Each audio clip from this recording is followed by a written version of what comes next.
What's going on, everybody? Welcome back to another day of the Daily Grind. I'm your host, 30NSG, and on today's show, we're going to be talking about Kojima talks about how he confirms that GTA 6 has affected release dates, including Death Stranding 2. We're going to talk about Destiny story at heart. Bungie clarifies Star Wars-inspired Destiny 2 Renegades expansion is fully canon following immersion concerns from players. Okay, we're also going to talk about Marvel Rivals leak points to classic X-Men character joining the roster soon. And then we're also going to talk about Call of Duty. What you talked about yesterday was a leak, take it with a grain of salt type of thing about Call of Duty Battle Pass changes have been debunked now. So yesterday they were talking about how they were going to segregate or paywall people behind a paywall for that stuff. And now we have a new story today saying that's debunked from that. And then we have some screenshots of potentially of the new Xbox handheld from ROG Ally. So we'll talk about that as well, or show you those things. If you like what I do here, we do this Monday through Thursday from 10 o'clock in the morning to noon Eastern. If you like it, hit that like button, hit that subscribe button. If you'd like to go above and beyond that, become a member as little as $5.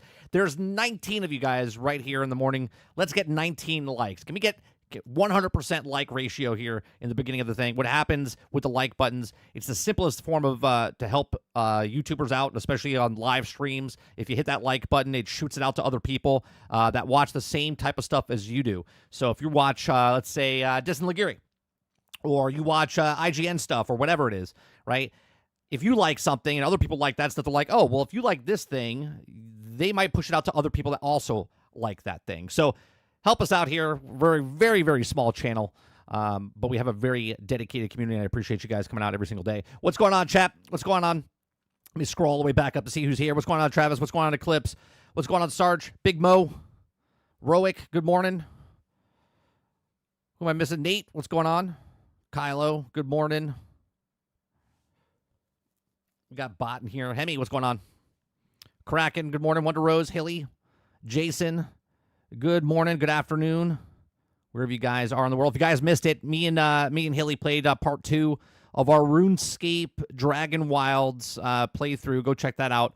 That's over on 30 and Still Gaming. We do that Tuesdays. If you want to watch it live, Tuesdays at 1 p.m. Eastern, every Tuesday, unless otherwise said so. But we play for about 2 hours of our time. Both of us want to play that type of game.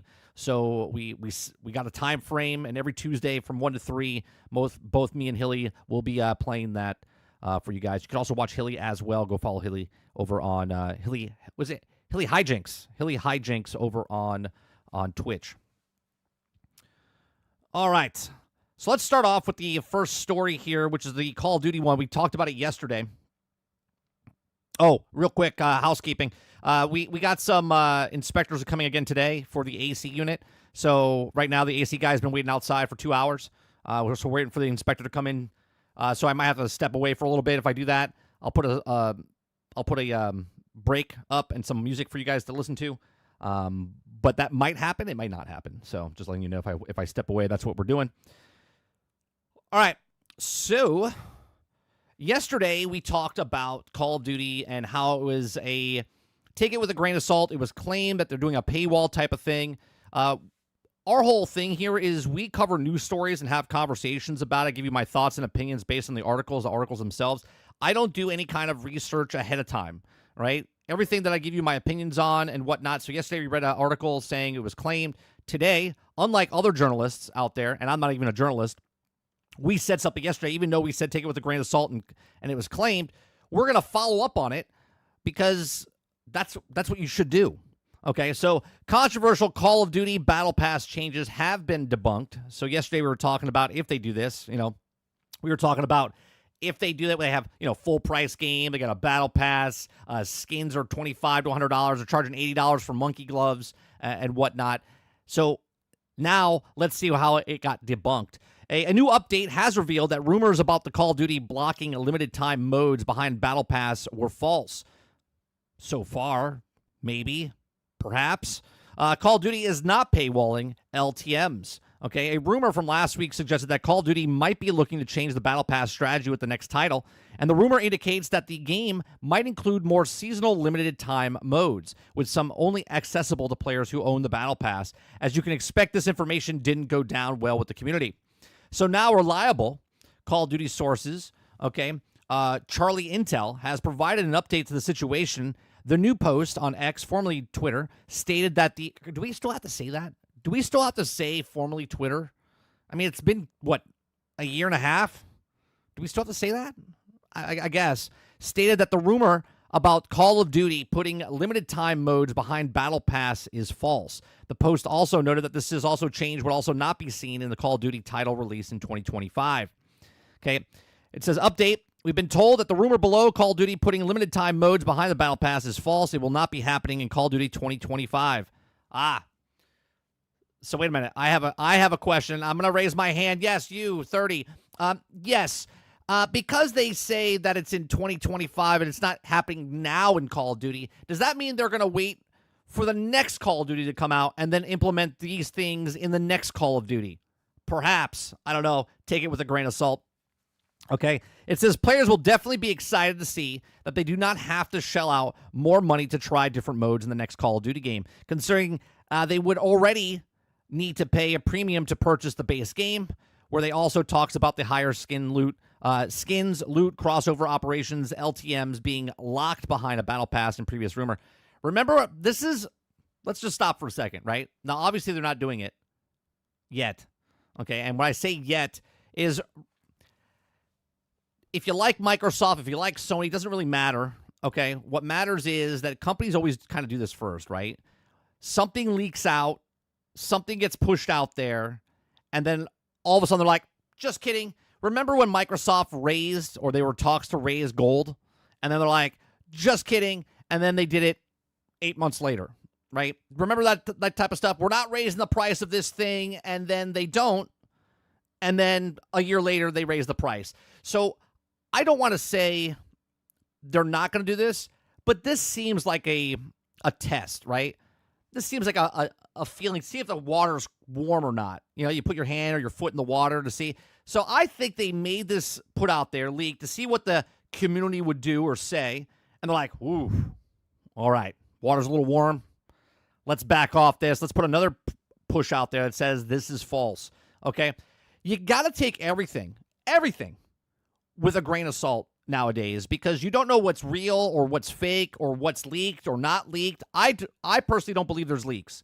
I believe there's certain people in the company that have connections out in the world, and they know how YouTube works and social media works, okay? And they put it out there. They put a feeling out there, right? They're like, let's test the waters. And a person inside the company might leak it out. They might pretend there's somebody else and put it on a form or put it on a thing or let something leak, and then something gets a hold of it, and then they run with it, and then they just wait. They just wait. Because why would you pay money to see if it's going to bomb or not when you could just send out a tweet? Do you know what I mean? So in other news, Call of Duty Black Ops 6 PlayStation 5 bundles are reportedly releasing soon. Also, the producer of the canceled X-Defiant recently called out Call of Duty's FOMO marketing. Are you happy that the rumor about Call of Duty's paywalling LTMs was false? Let us know down below. So again, I don't take anything. I take everything with a grain of salt. If it says that I won the lottery, I'll be like, did I win the lottery? Did I win? I don't get happy about winning the lottery until I know it's official when I drive to Tallahassee and then show them my ticket and they go, yes, that's confirmed. You won the lottery. I'll be like, yes.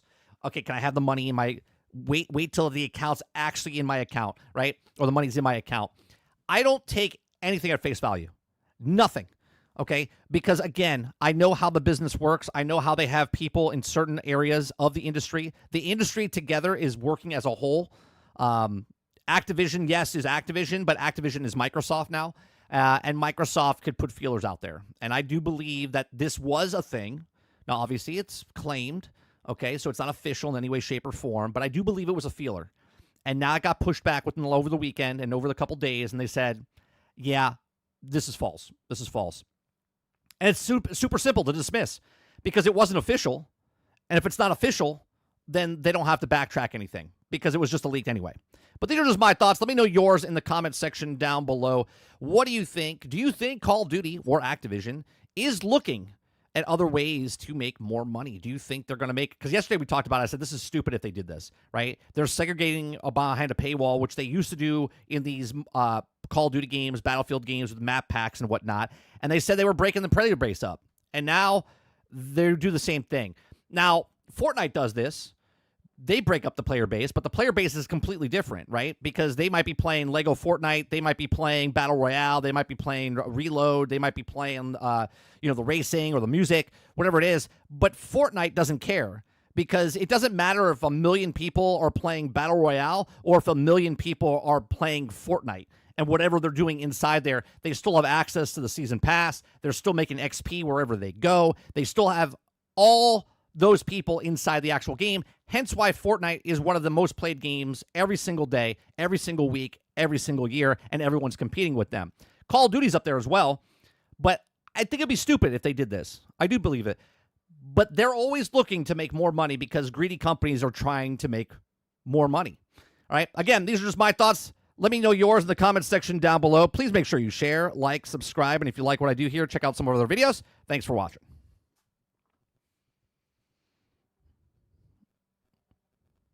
Give me 1 second, chat.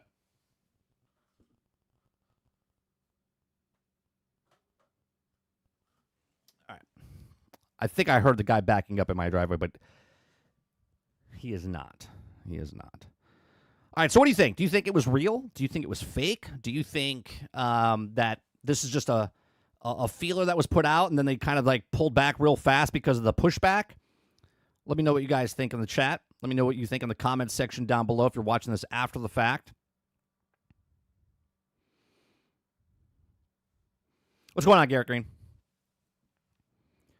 Haley says, I agree. They're dipping their toes. Yeah, I think it's just a feeler. I think it's just a feeler. Nate says, did you see that the $80 skins in COD? I'm glad I'm not a big player of that game. Oh, yeah, there's $80 skins. There's $80 monkey gloves, right? There's things that you have to buy the battle pass first, and then you have the opportunity to buy other things. It's crazy. Ray says, we got the PlayStation 5 COD bundle before the Xbox COD bundle. Well, you got to remember, Ray, there's 70 million, potentially 75 million PlayStation owners out there, and more people are buying PlayStation consoles than Xbox consoles, right? You don't really need a bundle on Xbox. Again, they're raising the prices of their consoles like idiots. And they want you to play the games and not own the games. They want you to get the service. There's nothing to own anyway, right? Nothing to own anyway. We had a conversation. Was it last year or was it 2 years ago? It was me, Lono, Dark, and Kirk.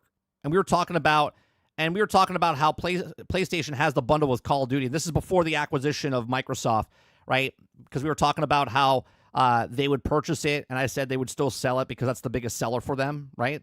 What is it like? It's like 40% of the people on PlayStation play Call of Duty, so they would never take it away from PlayStation to begin with.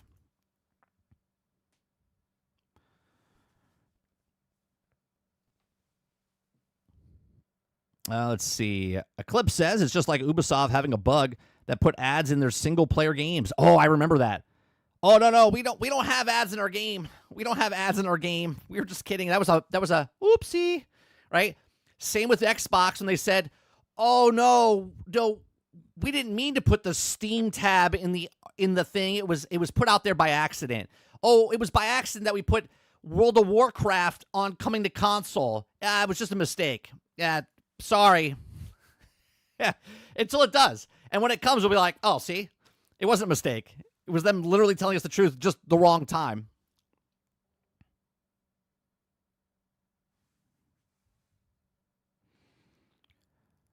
No construction Fortnite.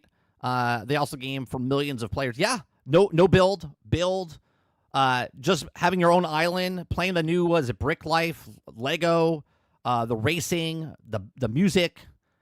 There's so many people playing this game. Travis says, Mike, I think just a matter of time before they do it. 30 like seasons in Division 2. You know, it will be in the Division 3, no question. Well, right now they're charging again for Division. Was it $15 for the next content or whatever it is? What's going on, Roadkill? What's Go on, Gene. What do you mean no more? People haven't been buying Xbox for a while? Oh, you're saying for the people in chat. I was like, yeah, they're not buying. They haven't buying, and then now they're not definitely going to buy. Right? It's one of the dumbest moves I've ever seen any company do as far as raising the price. At least PlayStation has the audacity to raise prices with a brand new system, even though it's not that big of a difference. At least they put out a PlayStation Pro. Microsoft's like, hold my beer. We're putting out the exact same thing on Monday that we have on Tuesday, and we're going to charge another $120 for it. Like the most idiotic move I've ever seen any company do.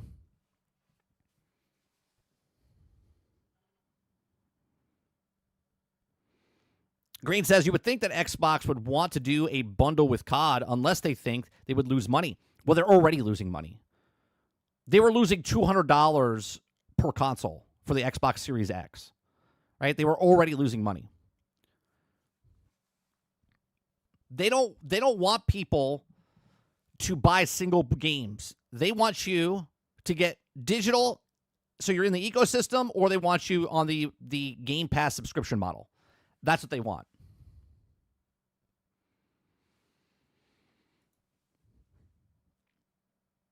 All right. Let's go from that Call of Duty story to, well, I might as well talk about Xbox since we're already on Xbox. This one has images of the Xbox and Asus new handheld leak online. Take it with a grain of salt. I don't know if these are actual pictures. It could be, but maybe not. Who knows? Ray says the Series S cost Microsoft $500, the equivalent of 20 RX 470 4 gigs. Yeah, they're losing money on the S. Or no, they're not losing 200 on the S's. They're losing 200 on the X's. They're losing, I think it was like 120 or 150 on the S's, if I'm not mistaken. And this was an article that came out, what, in 2022, 2023? Most companies lost money on the consoles, even back in the day, right? Even back in the day, people thought like consoles were sold. Let's say it was like $250 when it came out. Majority of the people didn't buy a console at $250. They bought it at $150 when it was on sale or bundled or something, right? They get it 3 years after it comes out. You get the majority of people. Not the majority of people wait. The keeping up with the Joneses, not Robert Jones, but keeping up with the Joneses, or not Eric Jones either. But we got a lot of Joneses in chat. But they want to keep up with the Joneses, right? They want to keep up. And the 1%ers, the 2%ers are going to buy the new Switch or buy the new PlayStation 5 or buy the next console that comes out, buy this when it comes out. But the majority of people don't jump into the ecosystem of a new system because they wait 3 years, 4 years for games to come out to have an actual, some sort of catalog.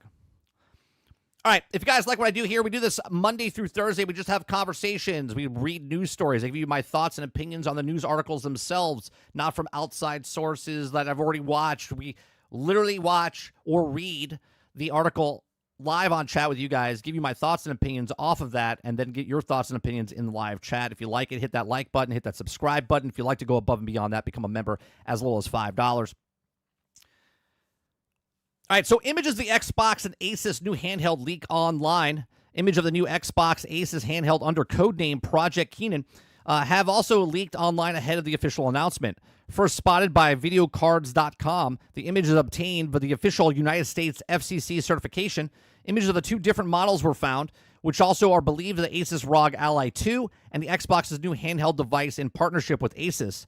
At first glance, looks fairly identical, but eagle-eye viewers have noticed the black version features an X on the top left button, suggesting that it could also be the mysterious Project Keenan. You can also see images of Project Keenan also on the Asus ROG Ally 2. All right, so there's the white version. Okay. And then there's the black version. Where's the Xbox button? It's right here. That's the new button right there. Well, that's a regular button. Can I zoom into that? Is that? I guess that's it. It has the X on there, but that looks the same as this, but with no button. Interesting.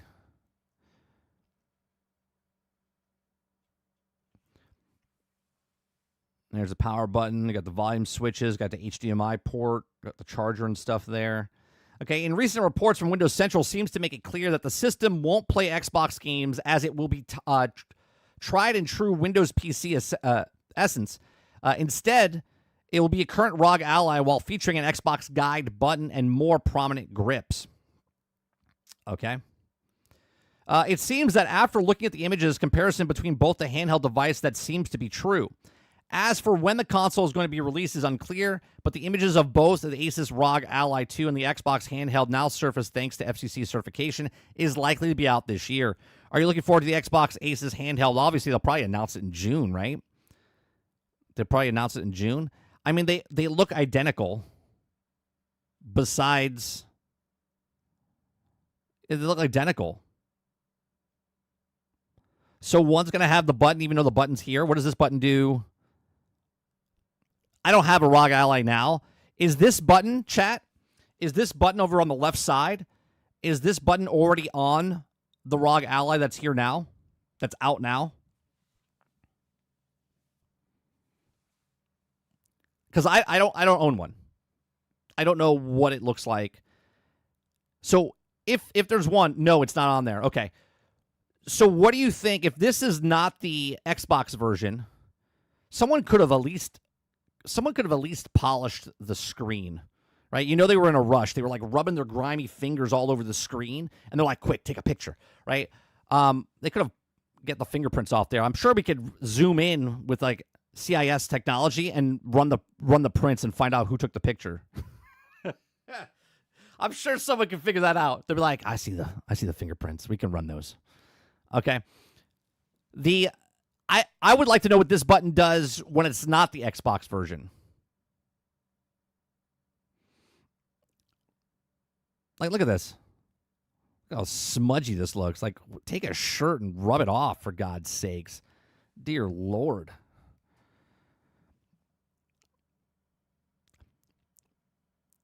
All right, question for you guys. Are you excited? Are you excited for a handheld? First of all, are you excited for handhelds right now before this one even comes out? Right? How many in chat, right? How many in chat have a handheld right now? ROG, Steam. Don't include a Switch. I'm talking about computer in your hand. So you have a ROG, you have the Steam. What's the other one? There's one more out there, right? How many of you guys own one of these, and how many of you use it every day to game? Kraken says Steam Deck owner here. KFC hands. Yeah, someone had like greasy chicken before they touched this screen.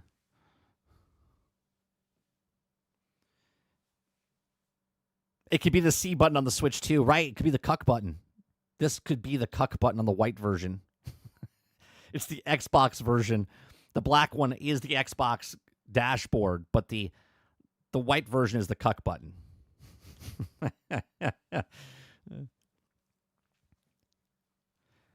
Travis says you could press the button and say you bought an Xbox. What an idiot! Steam Deck owner here. I already said that. Okay, KFC. Yeah, Kentucky Fried Chicken. Argus says I have most expensive LCD original release Steam Deck. Don't use it every day. I'm excited for more handhelds. So you're just excited for more handhelds. Like, are you collecting handhelds, Argus, or are you just more excited for the market to have competition? Sarge says, excited for a handheld. I grew up with small screens. I'm not going back. I have a phone, a tablet. That's plenty. Eclipse says, I have a 3DS. And I only use it when I can't play on my systems. Hilly says, I have a handheld full ATX case PC. It's difficult to play on and go on the monitor cable. Trips up old ladies. Just because I can't afford a PC. Well, that's understandable, right? So if you're looking at this and going, I can't get a PC, but I can get this. It's a good alternative, right? It's a good alternative.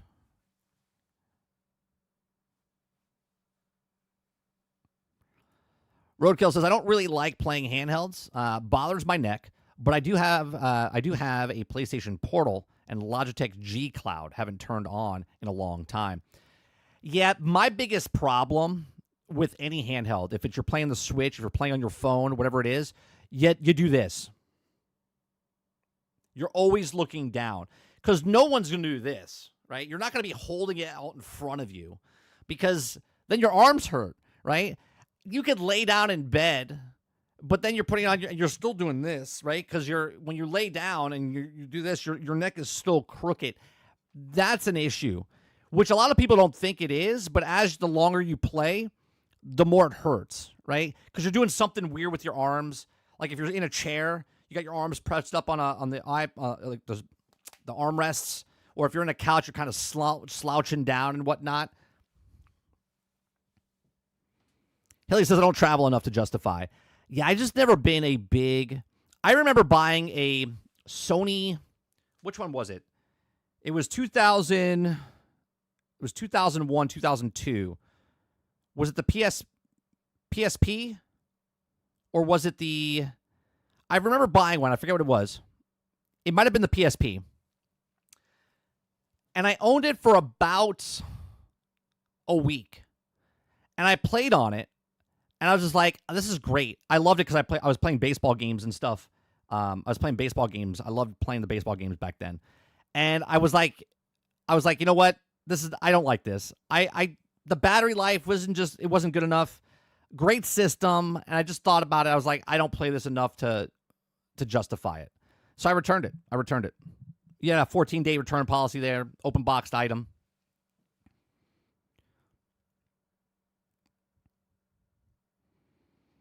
Argus says, I've only turned my PS Portal 2. Oh, PS Portal 2 or 3 times. And I got to launch only turn on my PlayStation 5 Pro to play a game 2 or 3 times. Got it close to launch. I think the PlayStation Portal is a great device. I do. I just think it was stupid the way they launched it. If they waited, right? If they waited to launch it today, where it played more stuff, and not wait a year and a half to 2 years for the PlayStation Portal to play, more games without owning. Like if they came out with that system without owning a PlayStation 5, it would have sold like hotcakes. If people could buy that for $200 and not own a PlayStation 5, it would have been sold out everywhere, but millions and millions and millions of people would have owned it. But instead, you had to own a PlayStation 5, and then you buy a Portal, and then you had to wait for the Portal to catch up to what it was doing, right? To me, that is just dumb. It's just dumb. I think PlayStation, Sony messed up on 2 things here. They messed up on the VR headset, and they messed up on the Portal, okay? Locking the Portal to the PlayStation 5, dumb choice, okay? And locking the PlayStation VR headset only to PlayStation and not letting it work for PC, dumb choice. Because they would have sold a lot more headsets because of the lenses and stuff on there, where they could have played from the start PlayStation games and PC games. Not only until 2 years later did they finally implement those things, but at that point, people are not interested at that point. They're like, yeah, I'm good. And then the people that owned it, that did buy these things, they're already over it. They bought in at the beginning, and they're like, I'm good. I don't really use it that much.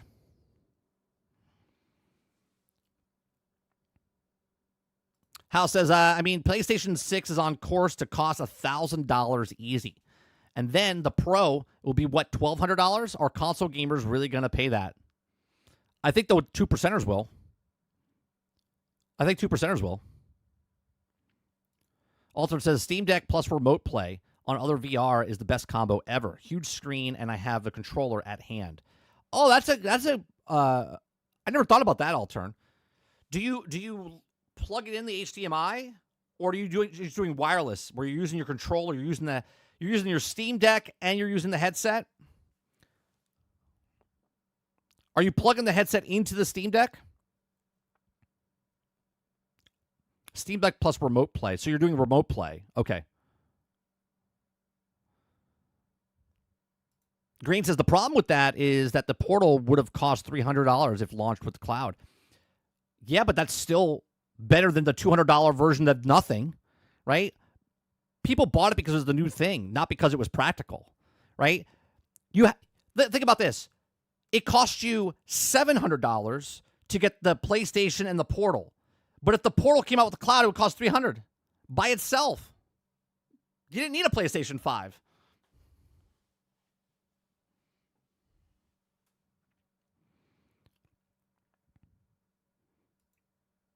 PlayStation 6 will not cost $1,000. I guarantee that. Well, I think House is talking about in Canada. I don't know where you live, Green, but right now the PlayStations are close to 1,000. Same with the Xboxes now. So he's saying by the time the 6 comes out or the next generation comes out, they will definitely be over $1,000 for him.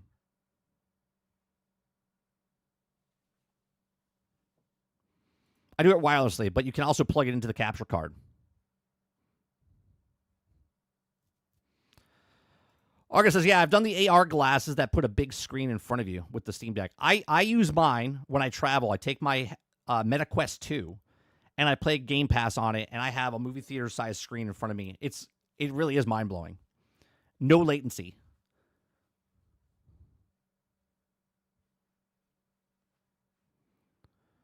Nate says, I won't pay $1,000 for a PlayStation 6. I play GTA 6 the next 10 years on my PlayStation 5, and people were paying $1,000 on the PlayStation 5. Sarge says, the excuse that the monkey gamers are using is that the GTA 6 needed a year, so the devs didn't crunch. They're still going to be crunching. 100% still crunching. And if they didn't crunch this last year, Sarge, they were crunching before the year. No games 8 years in development for almost 10. What the fuck are we talking about? Yeah, they were already crunching. They were already crunching those 8 years. And crunch also, all that means is putting 80 hours in, 70 hours in, 60 hours in, right? They worked 40, but they're actually working 60.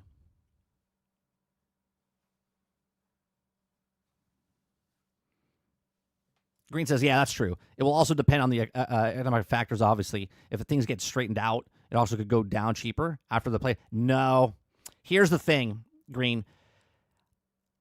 Do we actually think, or do you actually think, right? Xbox right now raised the price to $720 for the Xbox Series X. Let's say the tariffs, okay? Let's just blame the tariffs, right? Let's just blame the tariffs because we know that's not the actual reason, but because the systems are already in the country, okay? But let's blame the tariffs. Do we actually think that Microsoft is going to lower the price of the thing they just raised? See, it only goes one direction, right? They'll raise the prices and they'll keep it there. And the only way they go to lower the price for the standard version is on sales or bundles, if they do that, okay? They are never lowering that price. The Xbox Series X is stuck at that $720 price tag, which is so stupid because it's $20 more than the PlayStation Pro, which actually gives you more power, right? Companies don't ever go backwards. The only way that the price is coming down is that they're going to raise this price up. So when like this system comes out or the next Xbox comes out or the next PlayStation comes out and they charge you $700 for it, you won't bat an eye because you're like, well, the last systems were $700 and these have to be better. That's the only thing they're doing. There's already talks and been talks for the last 10 months, 12 months, that they're already working on the PlayStation 6. They're already working on the next Xbox console. As early as 2026, we'll start hearing talks about it. And by 2027, they'll be out.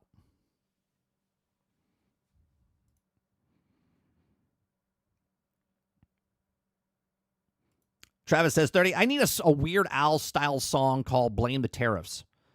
I'll see what I can do about that. I think that'll actually be pretty good. Well, I will work on that, Travis. I will try to make a song in the style, a parody song of Blame the Tariffs. What kind of song?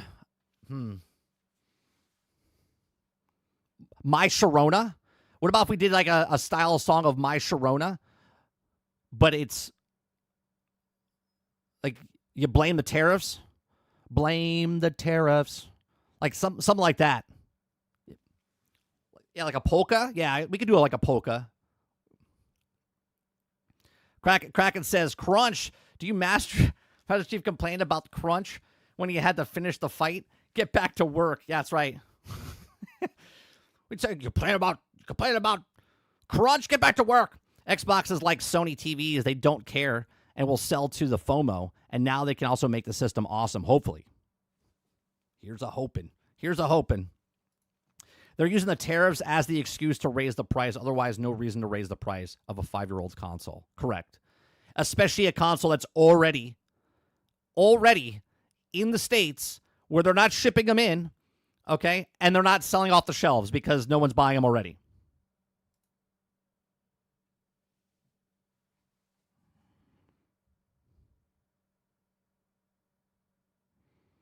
He's got a song like that, kind of old.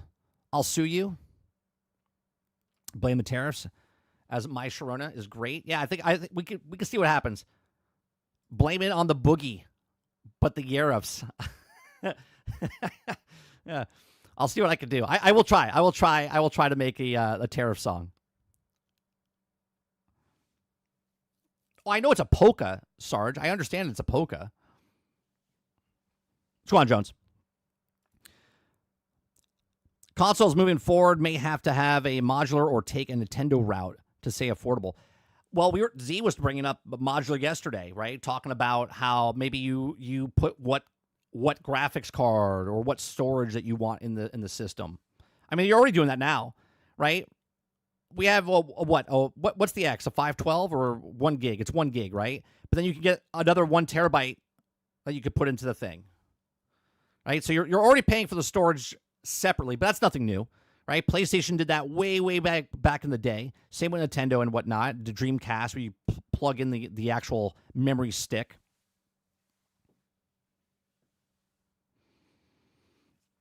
I don't know if we'll ever know those numbers, though, Sarge. I don't know if we'll ever know those numbers.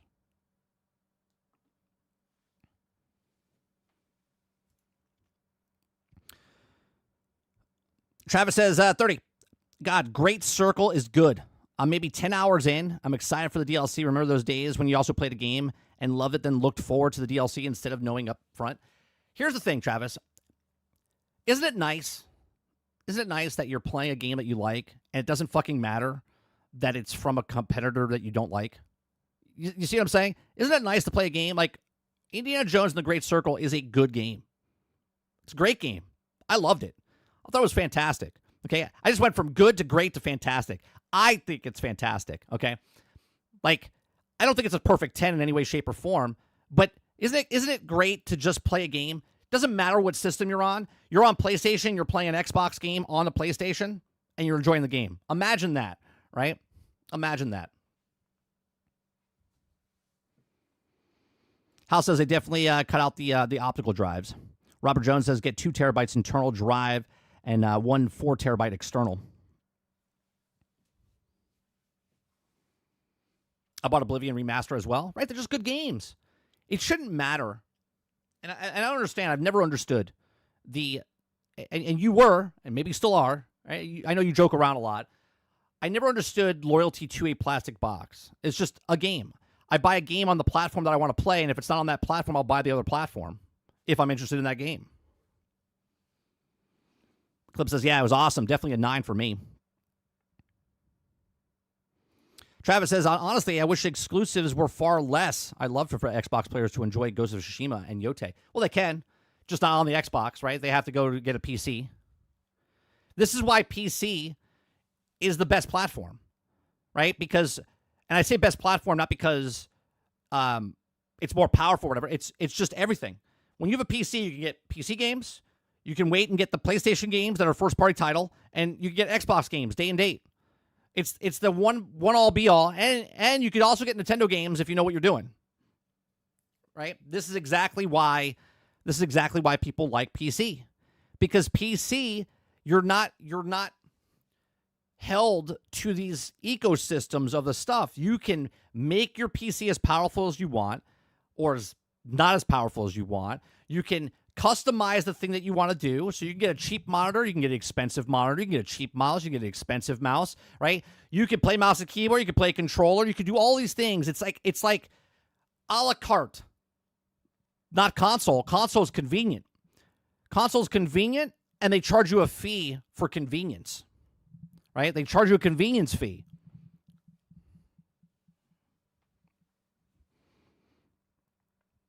It's like the Disney tax. Nate says, I guess I could put some time into Towerborn. Rockbreaker level 30. Pyroclast 24. I think I'm doing Shadow Striker. I have almost a level 50. I'm 47, 39, 25, and a 17, I think, with all my classes. I like the game. I think it's a good game. Kraken says PC better, confirmed. PC better. PC better.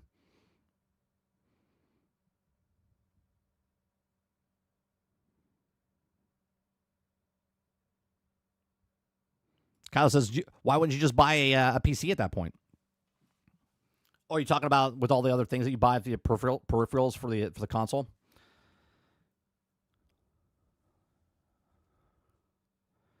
Altern says, I mean, Indiana Jones is good and all, but puts blue cap on, God of War is better. Sure, but the difference between God of War, Altern, and Indiana Jones is Indiana Jones you can play on Xbox, you can play on PC, you can play on PlayStation. God of War, you could just play on PlayStation for the longest time, and now you can play it on PC. It's a great game. I played the first one. I mean, I played all the other ones first. I played the 2018 one. I didn't play the second one yet.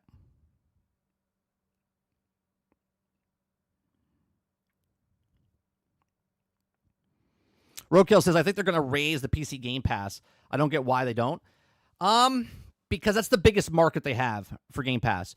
There's an article that we read quite a bit ago, Roadkill, and they said that, I forget if it was 15%. There was 25 million people at the time when we read the article. There was 25 million people that were on Game Pass, and 15 million were on PC, and 10 million were on console. Right? For the Ultimate, whatever it was. So I don't think they're at anywhere near the saturation point of PC, and that's why they don't raise the price yet. They want to, again, this is just my thought. Okay, my thought is that the percentage-wise of how many people have a PC to potentially have how many people have Game Pass on a PC, they want to keep that as low as possible. And this is exactly why they raise the prices of their consoles and whatnot. Push people towards Game Pass, push people maybe towards the PC, and then get more. Once that number, let's say PC is now at 25 million people, okay, just by themselves on PC, then and only then will they turn the knob and say, well, now instead of paying $12.99 or $11.99, $12.99, whatever it is, you'll pay $15.99, right? They'll start raising the price. It will go up. Just when, don't know.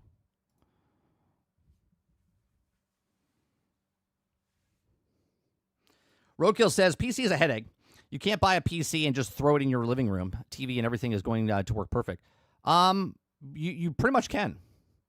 You pretty much can. You could just take an HDMI cable, plug it into your thing, and I play my PC on my television just like that. Boom.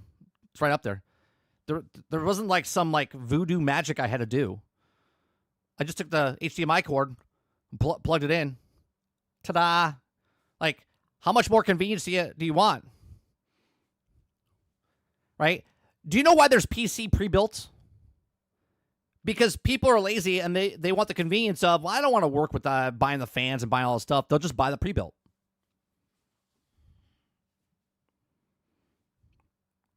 Sarge says Microsoft doesn't have to sell consoles. They're making $6 billion a year just on Game Pass. What other transactions count? Microtransactions, passes, DLCs, disc, bought games from Game Pass. When will people just get it? Nate says, I'm really hoping that Mind's Eye, you can do more than the people are sharing. I'm starting to pull my pre-orders and get the pre-synced, but it's not even on the store yet. I'm going to get pre-synced. I'm going to buy pre-sync when it comes out. That game looks great. We played the demo. It's fantastic. It reminds me of the old school like Grand Theft Auto as far as like sort of like the top-down, three-quarter view type of stuff. I thought it was interesting. It reminds me of like Police Quest type of thing. Definitely getting it. Travis says, 30, between RoboCop, Indiana, Terminator, Dune, do we even have more licensed games in the future? And if so, what game would you most want to see? We've already answered this, Travis, because you've asked this question before. I already said Judge Dredd. I would like a Judge Dredd game in that same format. We talked about Rambo, and then people said that Rambo was already out. It wasn't that good. And then we talked about Terminator, and Terminator was already out as well.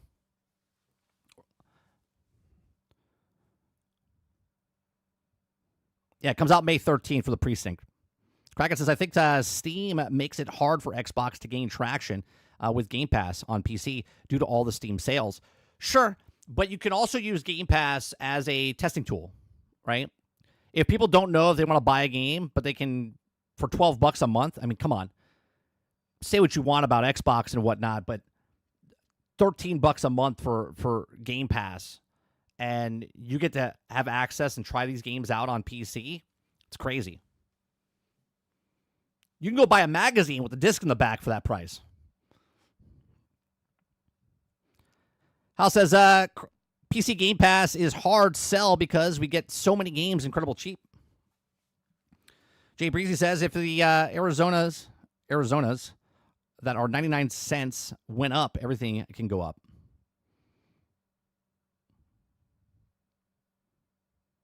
Kyle says, I don't know where the power button is. Probably plugged in HDMI into the motherboard, and I think it's broken. Every tech head here, I say that there's problems with hooking up to the TV. I've never had an issue, even, I'm talking like 10 years ago, never had an issue taking my TV and hooking it up to my PC. El Nini says, Mind's Eye screams asset flip.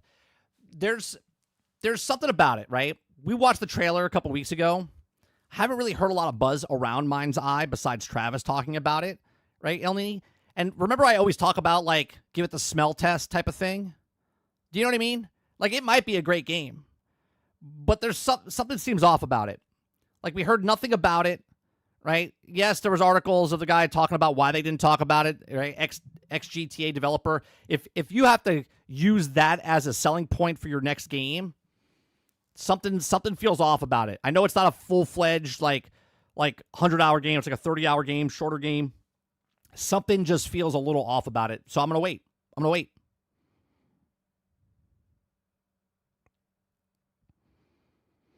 Sarge says, I can't wait for the multi-plat conversation to come back around. Fucking joke.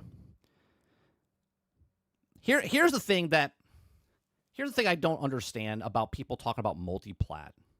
Halo was on Mac computers back in 2003, right? Apple computer and Xbox. And then people will tell you, well, that wasn't a lot of people. But we can move the goalpost, but the goalpost is that Xbox has been multi-plat for 2 decades. For 2 decades, they've been multi-plat. They've put their games on other platforms for 2 decades. Right? Everyone's like, I can't believe that Halo is coming to the ear. I can't believe Gears is coming to PlayStation. It's like, Microsoft has put their thing on other platforms before.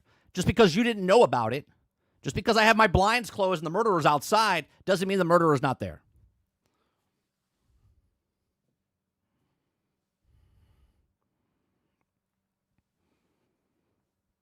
Argus says, all right, I'm done driving. Didn't Trump say he was rolling back the tariffs on certain electronic goods and parts in sake of companies like NVIDIA? So, if that's the case, what are the tariffs even affecting? I mean, fear. That's what they're affecting, right? They're like, oh, tariffs, let's raise the price over here. And you know, Argus, if the tariffs go down or go away, that these prices are never going back down. They're never going back down.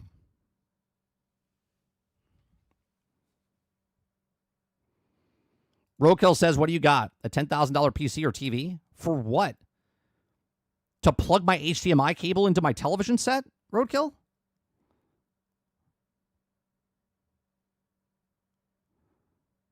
What are we talking about? Are we having a conversation on how to plug your computer into your television set? My television set's an LG. I got it like 2 years ago for $321 at Target. Okay, it's a 56-inch. Okay, beautiful game, beautiful television. Okay, and my computer's 8 years old. 8 years old. Graphics card's a year and a half old. I just took an HDMI cable, plugged it in, and plugged it into my television set, and it works. It's amazing. There's no like voodoo. There's no $10,000 computer. There's no $10,000 television set. There's literally a $20 HDMI cable plugging in my $1,100 PC at the time to my $300 television set. Kraken says Mac and PC somehow doesn't count as a platform. You know this, 30. Yeah, it boggles my mind, Kraken. Boggles my mind. It works great when people are like, well, PC doesn't count as multi-platform. What? What?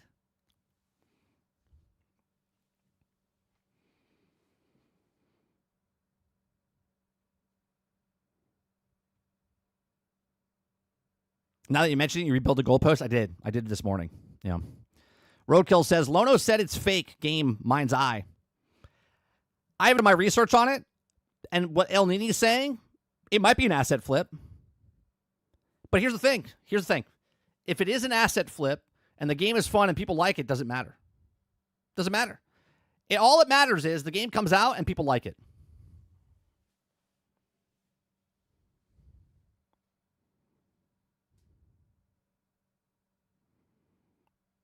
Dustin says, Roadkill, it's only 5-hour game and it's on rails. Is that true, Dustin? Is that true? I don't think that's true. Is it only 5 hours?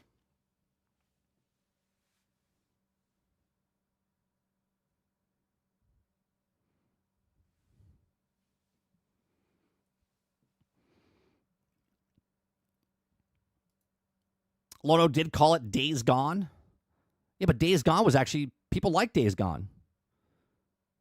If Mind's Eye comes out and it's Days Gone, is that a bad thing?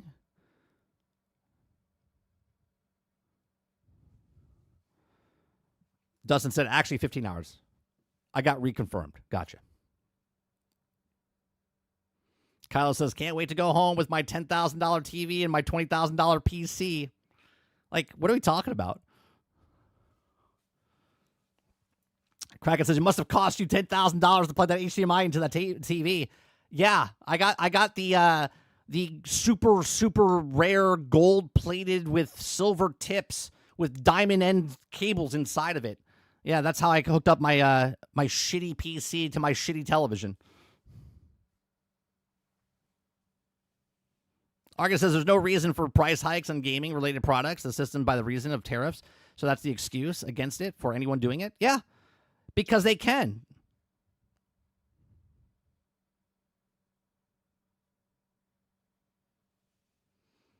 Nate says, I'm only concerned about it. It can go off and do side missions. Ain't it linear? Linear just means linear means it's like hallways. Like you do a mission and you can't go and roam the free world and stuff like that. That's all it is. It's just very like do this mission, go down this corridor. Like Gears of War is very linear as far as gameplay wise. Okay, story's linear, gameplay's linear. The last Gears of War, they had the open-end sections. Same with God of War. God of War is a very linear game, except for that open-world sections that they put in the games now, where you can kind of like free roam. Jay Breezy says, days before devs at it again. Yeah, I heard they have a new game, right, Jay Breezy?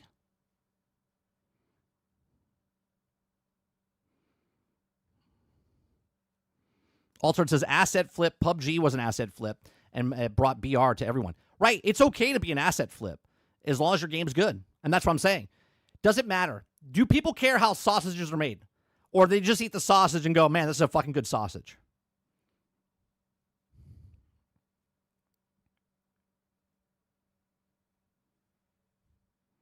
Travis, that's 100% false. 100% false what you just said there. Okay? That just shows me that you didn't listen to him when he did talk. And when I used to watch, I don't have time to watch Lono now because we are the same time frame and whatnot. But he is never. When that game first came out, he said that this game doesn't look real. So you just saying what you just said there negates everything that you said about him, because it means you're just making up shit. Because Lono has never ever said that the day before was real.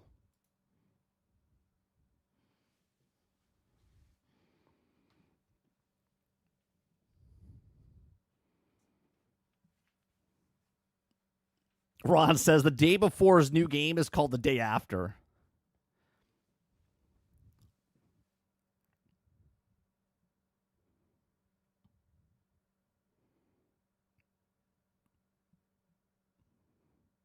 Isn't Lono the beard dude with glasses? That represents pretty much everyone that has a channel. Wait.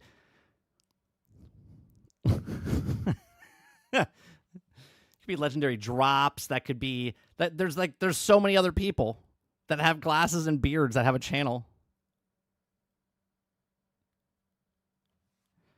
I know, Z. 100%. 100%.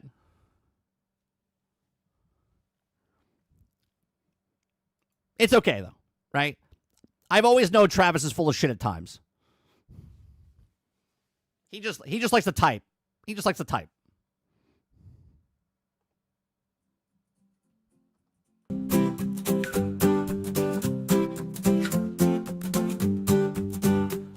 There's a guy named Travis, he's always around. In the chat, girl takes status down. Elden Ring, he says it's overhyped trash. But Mass Effect, now that's his stash. He's a Sony pony, loud and proud. Even when Sony's got him down, they took his games, left him in the cold. But Travis still defends them, oh so bold. Travis, the king of hot takes. Hating what we love, he claims we're all fakes. When Marvel Rivals starts to reveal, he's reporting more than he's trying to heal. Good old Travis. What's going on, Brainchild? Only when he's awake. Yeah, let's just say stuff about people that's not true. Yeah, let's do it. Altered says, Dan, there's really are a lot of channels with people with glasses and beards. Yeah. I mean, here, I'll join them. Hold on a second. There you go. There you go. Guy with glasses and a beard. Done. Well, actually,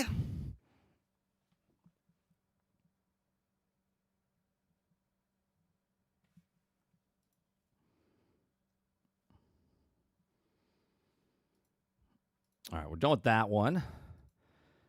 Next story, let's get this one out.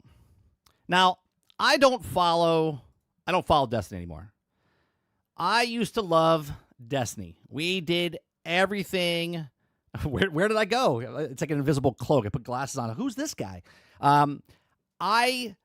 GXG started, okay? GXG started as a Destiny podcast in the very, very beginning. Okay, me and Sarge loved playing Destiny. It was a place for us to talk about Destiny. Half the show was literally dedicated to Destiny. We would have guests on, okay? We actually had Lono back in the day before he did his podcast, right? He liked the podcast so much, he started the Rangers Roundtable and stuff like that back in the day, okay? So we were a Destiny guy. We loved Destiny. We lived, breathed Destiny. Loved it, right? For Destiny 1. Then Destiny 2 came out, and I started losing interest because I saw what Bungie was, and then I met people at Bungie and whatnot. So I don't really follow it. I used to know all the bosses and the guns and everything. Now it's like a bad memory of an ex-girlfriend type of thing, okay? So the next story, the Destiny story at heart.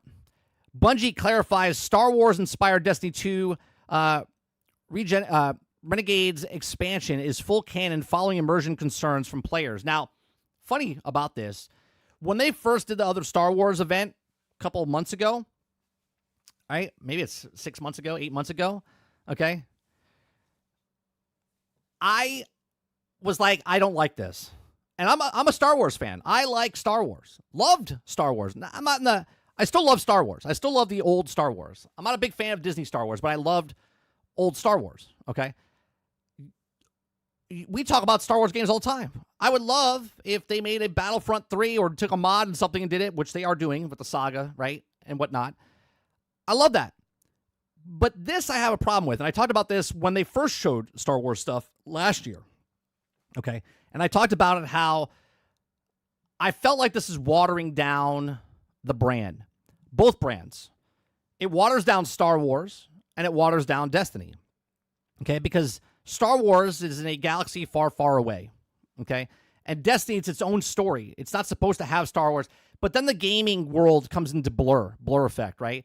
And Fortnite's okay because Fortnite's not this enthralled story. They have a good story, but what I'm saying is it's not this like story. So they have like Marvel and DC and Transformers and Star Wars and Dragon Ball Z and wrestlers and baseball player.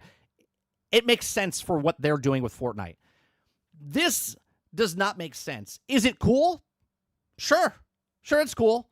But I feel like it's completely and utterly like jumping shark in a form of like television shows. They're like, I don't know if you guys remember, if you're old enough. Do you remember Scooby-Doo back in the day? and Scooby-Doo, like the old cartoon that was in like the 60s and 70s or whatever, right? That old school one, where all of a sudden they started bringing in celebrity appearances, right? So like Don Knotts would be in there, Batman, like Adam West Batman and Robin would be in there. That's what this feels like, right? Like Scooby-Doo was its own little world, but then they brought in Batman and Robin and Don Knotts and whoever else they brought in. Yeah, the Globetrotters, thank you, Nate, right? And they brought them in, and you're like, as a kid, you're like, this is cool, right? But at the same time, you're like, wait a minute, does this mean that this world lives in the same world as Batman? Do you know what I mean? So, to me, this is just kind of weird. Now, I don't know what this is. I know a lot of you guys were talking about it last night when we were playing Towerborn. You're talking about Destiny, come out with new things and whatnot. So, I'm going to read this. If you guys like it, hit that like button, hit that subscribe button. If you'd like to go above and beyond that, become a member as little as $5, right? A Destiny story at heart. Okay, so it says Bungie clears the air after mixed reactions of Destiny 2 Renegades, confirming it's Star Wars inspired, but still true to Destiny's universe. How can you have... We're at the first sentence. We're at the first sentence.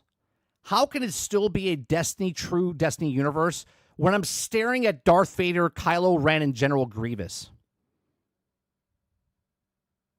And wait a minute, is Darth Vader a Titan?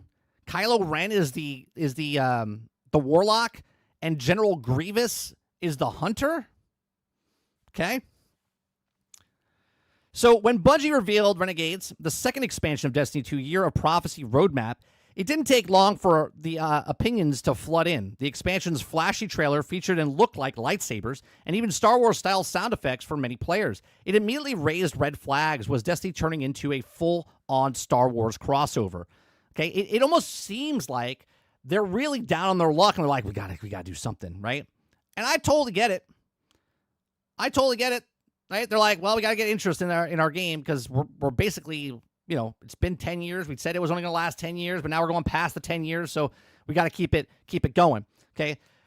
The reveal hits some longtime fans the wrong way. Some call it immersion breaking, and I think I would be one of those, but I'm not playing their game anymore, so it doesn't really matter what I think. Others felt that it was the latest example of games trying too hard to cash in on a recognizable pop culture. I agree with that as well, especially with the look and felt more like a cosplay convention than natural part of Destiny world. It is like, I want really cool cosmetics, right? We went from, think about this, guys. We went from playing Destiny and getting cool loot in the game to the Eververse store where the best looking gear is purchasable. And now, not only are we playing Destiny, but you're playing Destiny in this Star Wars-esque light, right? I would rather, personally, I would rather play Destiny on PC and have a mod put in where everything turns into Star Wars. Like a Starfield, right? You see the difference? Starfield, you can make entirely into Star Wars. The difference between what Starfield's doing and what Destiny's doing is Starfield's not cashing in on Disney. They're not advertising and teaming up with them and saying, hey, look at this Star Wars event that's coming into Starfield. Because that would be immersion breaking to what the universe they're starting, because it's supposed to stay in our universe, not in a galaxy far, far away, okay? But this is taking it and going, yeah, we have Darth Vader, we have Kylo Ren, we have General Grievous inside of this game, and that is immersion breaking for people that like the Destiny lore. Now, I get it. It's a video game. I get it, because people are going to look at it and say, 30, that's just a video game. What's the big deal? To me, it's not a big deal. To me, it's just immersion breaking, right? Because imagine this. Imagine Destiny, this is their words, not mine. They wanted to go cross multiple avenues of entertainment. They want to be a movie, television shows, and whatnot. So now what you're telling me is that if they put Darth Vader in the Destiny TV show or the Destiny comic, or is Destiny take place in the universe of a galaxy far, far away, but they're in our universe, but Star Wars is here, so Star Wars is crossover, and now it's can't... Like, you're crossing a line between two IPs, which I don't think Destiny needed. I think Destiny by itself over the 10 years, regardless of what I think about the video game personally, I think they could have had their Star Wars story made into a movie type of thing and be that next sci-fi type of thing. But they chose not to. They chose to sell their souls to the microtransaction gods to get a quick buck off the people that are like Star Wars fans that also are Destiny fans. Okay? It says, Renegades is Destiny's story with Destiny characters, says Bungie. To clear things up, Bungie stepped in with some direct comments of the development team. Assets game director Robbie Stevens addressed the concerns in post-X Twitter saying, again, we still have to say post on X Twitter. Rest assured, Guardians, everything in Renegades is in canon for Destiny universe. But we're leaning into the aesthetics, tone, and vibe of Star Wars to tell Destiny's story with Destiny characters. But why? Why do you need Star Wars in Destiny? Because they're hurting. They're hurting. Sales are down. Less people are playing the game. They got to get interest back in the game. So they took a paycheck. Okay? So no, this isn't Destiny 2 is officially crossing over in the Star Wars. You're not going to see Darth Vader join the Vanguard. Sure, there's a new Darth Vader armor set included in the Gears Prophecy Ultimate Edition, and Bungie isn't trying to mesh Disney's universe into Destiny. Then why put it in the game? If you're not trying to put Star Wars into Destiny and you're telling a Destiny story, then why put Star Wars into Destiny? Why don't you just make inspired stuff, right? Where we look at it and go, hey, that kind of looks like Darth Vader type of thing, not actual Darth Vader. Okay, instead of it borrowing the look and feel energy of Star Wars, something the developer says that was inspired to work since the Halo days, to tell a story that still takes place firmly in the Destiny-owned world, right? So here they admit that instead of it is borrowing a look. Is this borrowing a look? Is that borrowing a look? Or is that straight up just stealing the look? Right? Obviously, they couldn't just take the look and they couldn't put this in the game and go, yeah, no, this is not Darth Vader. No, we have no association with Star Wars right now. Obviously, that would be fucking lying. Okay? That is 100% Darth Vader, Kylo Ren, and General Grievous. So to say that instead of it borrowing the look and feel of Energy Star Wars, something the developers said it was inspired, their work since the Halo days, yet they just put it directly in there. The official press release backed this up and says that Renegades has inspired by the legendary Star Wars universe, but it's emphasized that the expansion still keeps its Destiny core intact. Destiny VP Justin Truman added, well, here, I guess, technically it's not immersion breaking for you because you don't get to see yourself because you are in first person, right? So just if your friend buys it and you see Darth Vader in the Destiny universe, that's not immersion breaking. No, it's not like we're putting Darth Vader inside the actual thing. No. When I go to the tower now and see 15 Darth Vaders, that's not immersion breaking. Yeah, it's just kind of weird, isn't it? Am I alone on this? Again, I'm not playing the game. And if I was playing the game, I wouldn't purchase this, but it would ruin my immersion looking around and seeing General Grievous everywhere or seeing Darth Vader everywhere. Okay? It says, quote, with each of these Fate Saga expansions working to break from our past formulas and deliver something truly unique. Well, if you're looking for something unique, can I just tell you, Bungie?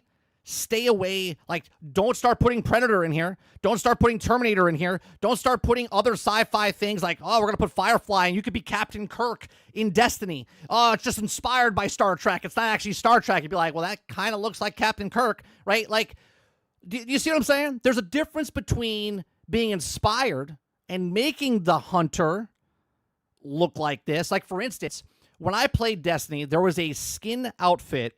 What do you call the SWATs of color? What the hell are they called? Emblems? No, not emblems. See, this is how much I haven't played. The color palette.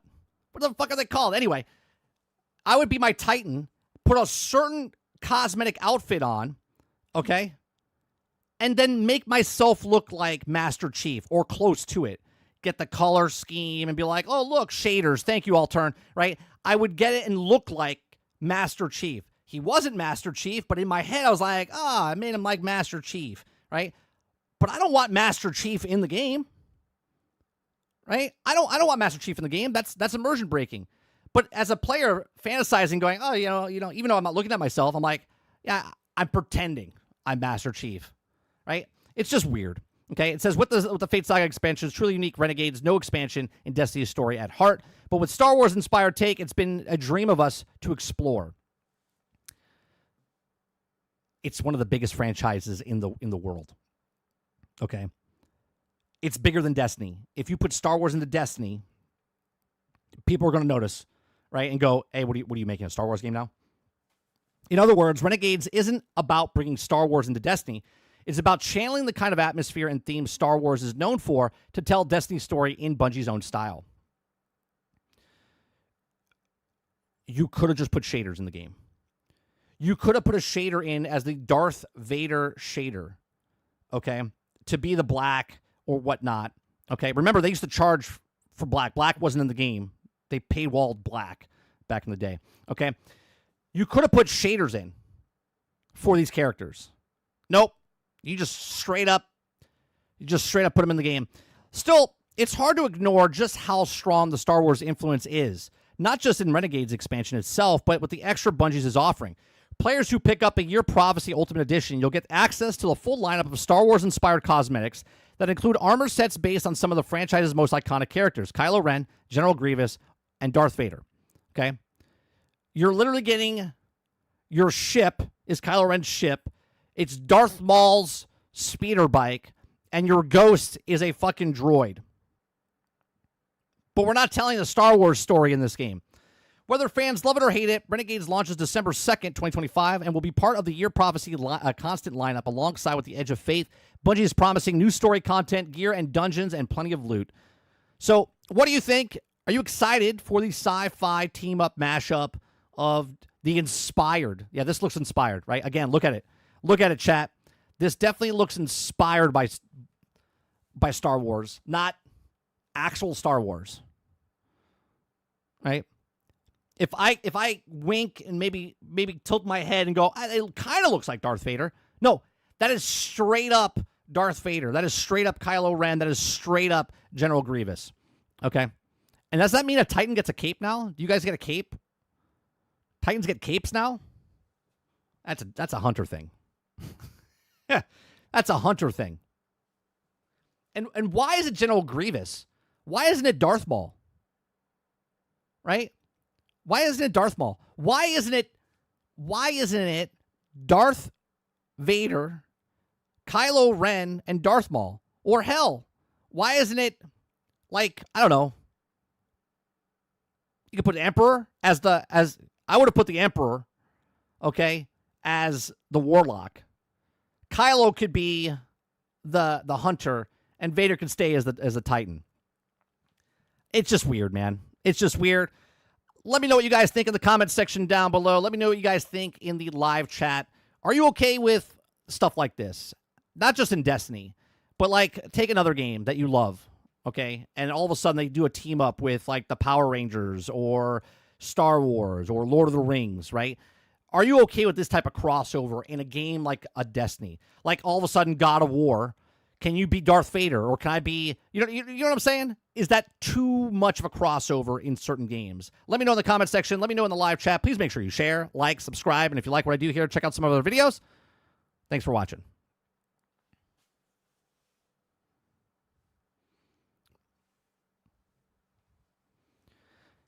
All right, let me scroll back up here, see what you guys are saying in chat. Let's see. House says they're doing this because Destiny aesthetics has more like Star Wars and lost that within Destiny 2. El Nini says Bungie is cooked. Travis says Bungie shit since day one. This is just a final coming out. I mean, I can't actually agree with you, Travis, as much as I dislike what Bungie is now. Destiny's been around for 10 years. To say they're cooked or it's a bad game is just ridiculous. Altern says you're also giving them too much credit. There will only be 5 Darth Vaders because there isn't that many people playing. Okay, I take it back then. I'll look at 5 Darth Vaders instead of 100 Darth Vaders. Robert Jones says it's tacky, but I don't care at this point. Are you still playing, Jones? You don't care because you're not playing anymore.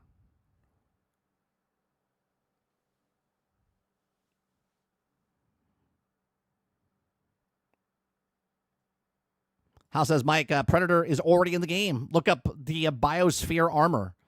Shut up. Is it? Wait a minute. Is it really?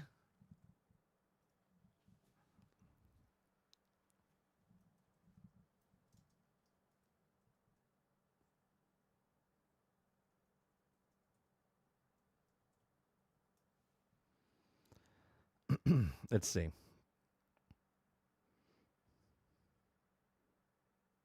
Oh, wow. Well, I gotta get a clearer picture because this is not. Yeah, but here's the thing. This is what they should have done, right? Is this actually teamed up with Predator, right? Is this actual Predator team up, or is this inspired by?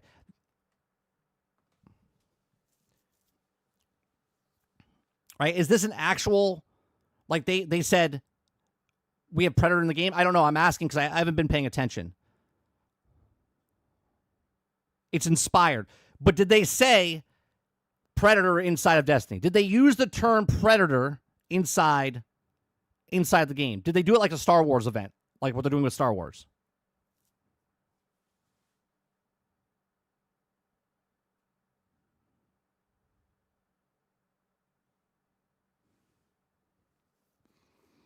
I think they did. No, I don't think they did. Okay, so this proves my exact point. If they never advertise this as like Predators inside of Destiny, and they just brought in this inspired by, this is okay. I'm okay with this, right? Obviously, it doesn't look very good, but 100% this is inspired by Predator, right? 100% inspired by Predator, okay? I'm okay with stuff like this. What they're doing with Star Wars, though, is just putting Star Wars in the Destiny.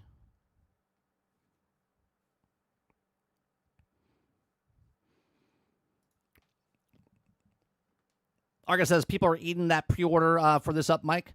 My friend sent me a video of him loading into the tower and then around 10 to 12 people running right over to the special kiosk to get their pre-order. No, I totally get it. And these people are just, they just spoon feed. They don't care what comes out. They're going to buy it. This is such a small percentage, but this is the problem, right? Because if this sells well, then they'll put Mighty Morphin Power Rangers in, or they'll put Marvel in, or they'll put whatever in, because then Destiny, what people like Destiny about, the lore, the story, and all this other stuff, now it's not about that. Now it's about what can we put in. Now it becomes like a Call of Duty. Now it becomes what what Fortnite is, where they're just putting cosmetics in because that's what they want to do.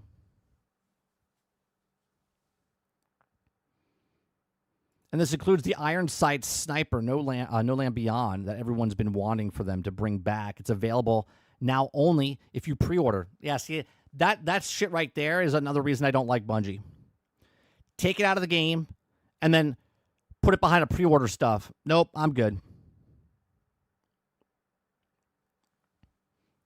Look on this, Luke. It's full Star Wars. Yeah, it's fully Star Wars. But it's inspired. It's inspired. This is inspired. Look at the inspiration. Right? Look. What do you think is more inspired, right? Is this more inspired, or is this more inspired? Right? This inspired by Predator, or this inspired by Star Wars?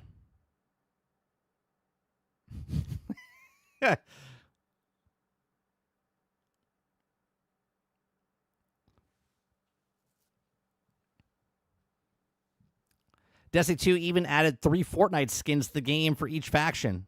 Yeah, see, I just feel like I don't think the companies understand when you build. If Microsoft did this, and look, maybe they did because I haven't really played Halo a lot. Okay, I'm okay with stuff that's inspired like this. So if Halo came in and said, "Hey, you can get a Master Chief skin that's inspired by Boba Fett, and like the color scheme is Boba Fett, so you can make him look, he's still Master Chief, but the color scheme is Boba Fett," I'm okay with that. Okay? I'm okay with that. But when you bring Darth Vader into Halo and say it's inspired by Star Wars, that's where I have a problem, where you take Boba Fett and just put Boba Fett inside of Halo. Right? That is jumping shark. That is jumping ship. That is losing the identity of what your game is. See, the identity of Fortnite is everything that you have. It's a multiverse of all these different brands, and that's what they've changed to. It went from a tower defense, orcs must die type of game to a battle royale, multiverses of all these different franchises coming in, and that's their brand. That's not what Call of Duty is. That's not what Destiny is. But that's what they're turning these stuff into, right? Battlefield's putting Santa Claus in. Nobody cares to play Santa Claus inside of a Battlefield game. They just want to play Battlefield.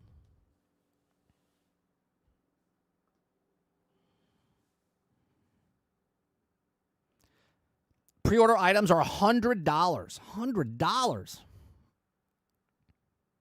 Is that for the 2 expansions and the skins? Jesus Christ.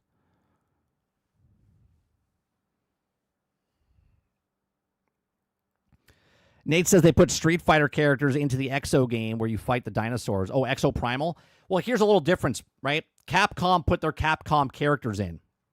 I guess that's okay, right? Because you could say in their prehistoric dinosaur game with the futuristic stuff that's happening, and they put Ryu in there, okay? They basically are putting their own characters in, but that's not an established franchise. We're talking about Destiny here. It's been out for 10 years. 10 years. Exo Primal was out for 10 months.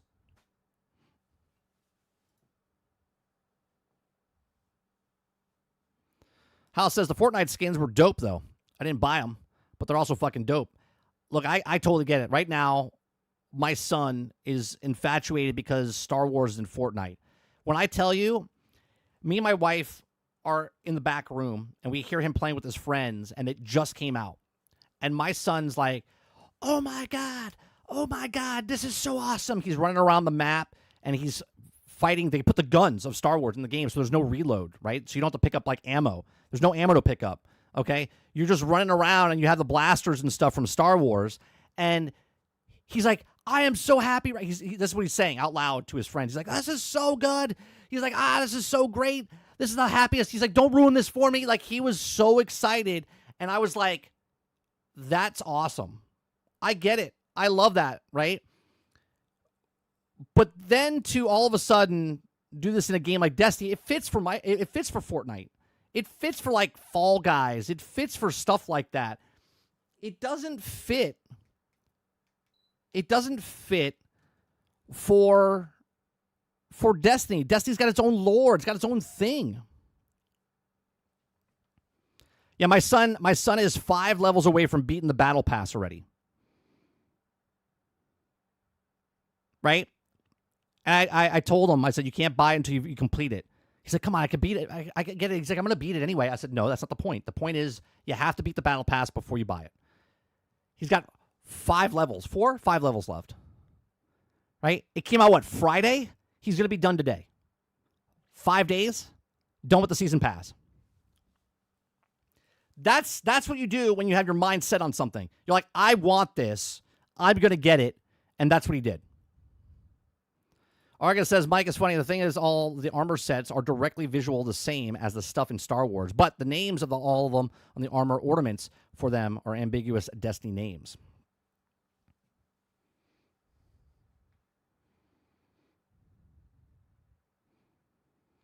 Yeah, but again, I agree, Jason, because Capcom's putting stuff in Capcom games. They do crossover.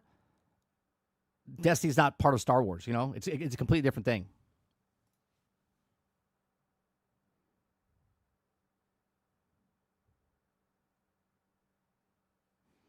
I can't play Travis. My son, I play like 1 or 2 matches with him. We almost got a victory the other day. We lost because of him. And it was funny because it was me and him. We were the last 2 teams. It was 2 versus 2. The guys were up on top of the mountain. I called him out. He didn't have a long-range weapon. My son's pretty good. He's pretty good, right? He didn't have a long-range weapon, right? I was trying to snipe them. They had shields on it. The storm was coming in. They had the high ground. We had the low ground. They were coming down the hill. He didn't have a long-range weapon. He got killed. As soon as he got killed, I took out one of them, but the other guy came around me and killed me, and we lost. My son was like, he's like, it's okay, Dad. We almost had it. We almost had it.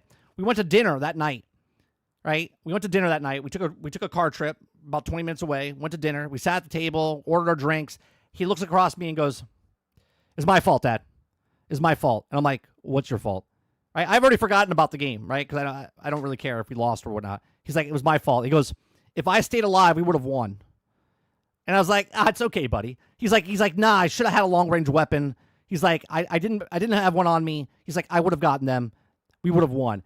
And I was like, it's okay. So he's so infatuated with it. He's like, we got to get a win, Dad. We got to get a win. He's 10. He's 10. He's so into this game right now. He's playing more of this than Minecraft right now. He was thinking about it.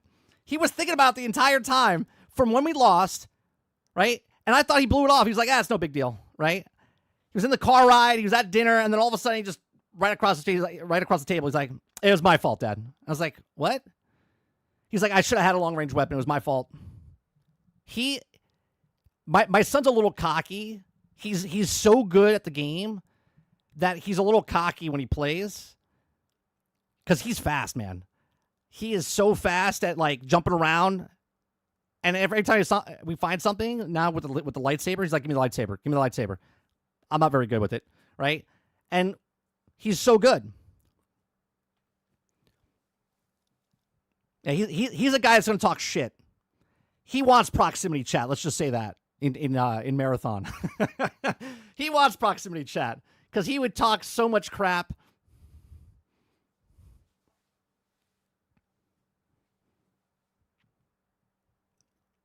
I had to explain to him, right? We're going down the rabbit hole here for a second, right? We're going down the rabbit hole. Oh, where I land, I do not know. But here I fall down the rabbit's hole.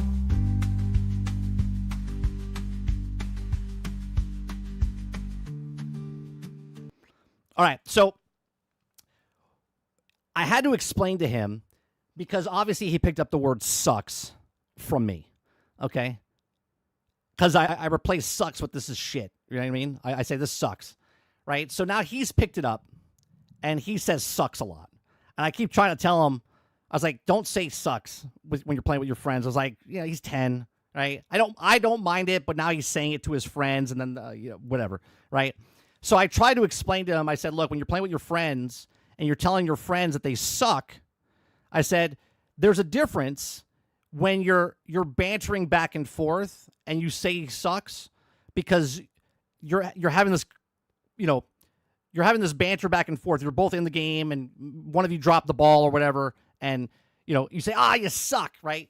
Type of thing. Or when you say it vindictively to you lose a game and you're like, you suck, right? There's a difference. Okay? And I had to explain to him, I said, look, you got to do something, right? And we're talking, right? We're talking in the afternoon. And I said, when you're playing with your friends, I was like, and you say one of them sucks. I said, make sure if you're gonna say someone sucks, you say it to their face, right? So if I'm playing with Eclipse and we're playing together and he fucked up something, right? I'll be like, you suck, Eclipse, right? Like, but that's banter back and forth.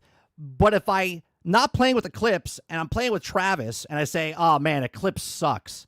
But Travis and Eclipse talk to each other, then it becomes did you hear that such and such is saying that you suck type of thing, right? So I had to explain to him, I said, make sure when you're playing with your friends that they know that you're joking, right?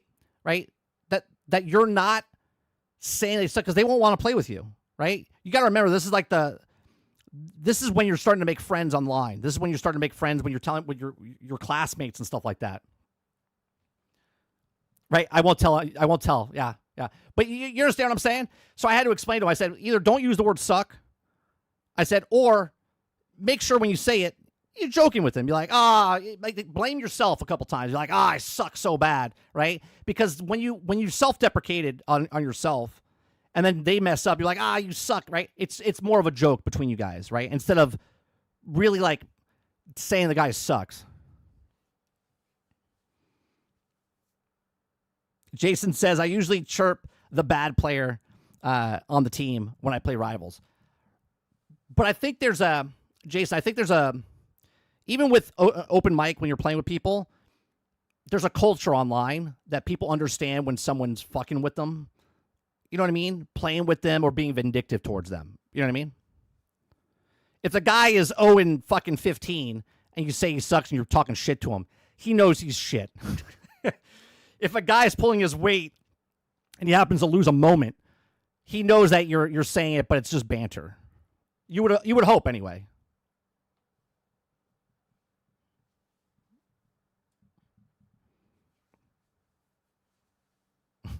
Tell them they're dog shit at the game, right?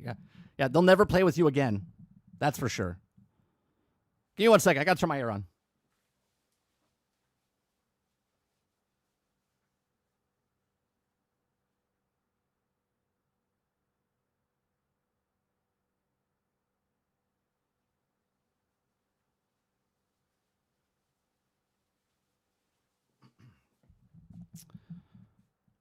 Travis says, I have a friend who would like to don't say anything in chat. They're like, dude, get off Black Widow. I can't play her. I'm still tough shit. I let people know. Only way I get better. Yeah, but there's a way of being vindictive or mean about it and being playful about it. You know what I'm saying? And a 10-year-old doesn't know the difference. A 10-year-old doesn't know the difference. When they're picking up a word like sucks, they're just saying the word because they heard me say it, but they don't know the context I'm using it in, right?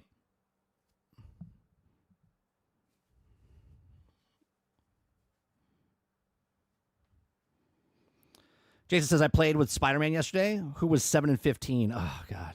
You're just like, get off Spider-Man. Go practice in the against the AI bots.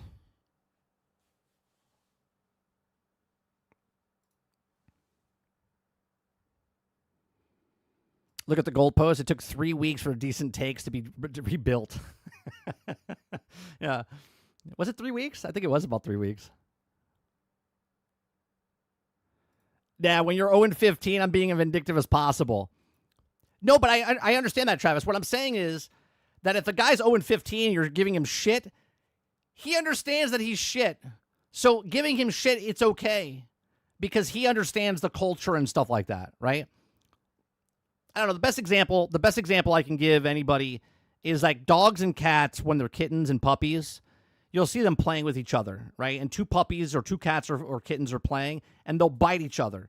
And when they bite each other, they don't know they're biting hard, okay? Until the other cat goes, ah, and yells, and then it backs off, and then he bites the other one back, and he's like, oh, shit, that hurts, right?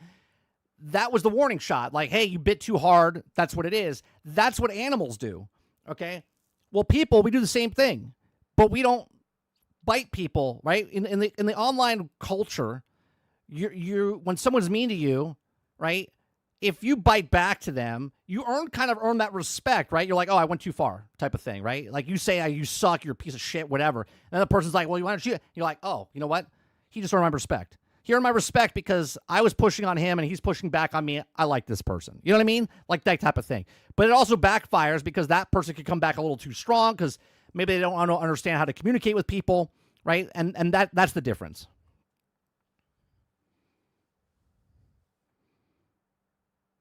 Travis says, don't want me to be rude? Don't be shit. Seems fair trade. Ray says, Star Wars doesn't have the same pull. I think it does. Ray, because my 10-year-old, he's a big Star Wars fan, but we've watched the first 4, 5, and 6, 1, 2, and 3. He's starting to play more of the games of Star Wars and whatnot. He likes Star Wars. He hasn't seen 7, 8, and 9, knows the characters and stuff because of the Lego game. But he hasn't played or watched the actual movies. He's a Star Wars fan. There are Star Wars fans that are not adults that like Star Wars. To say that they're not as popular with the adults that like Star Wars, right? But there's a different fan base that's underneath the ground that we don't pay attention to that are fans.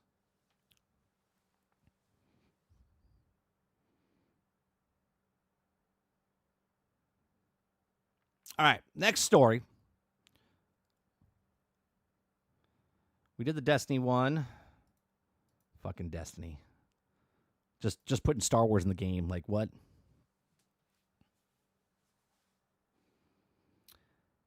All right, let's talk about Kojima.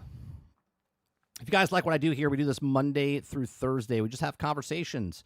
It's a morning show. If you like it, come on by. Someone in my chat the other day, actually, I'll bring it up. Let me bring it up, right? And this is me not being, what's it called? Let me bring up the comment.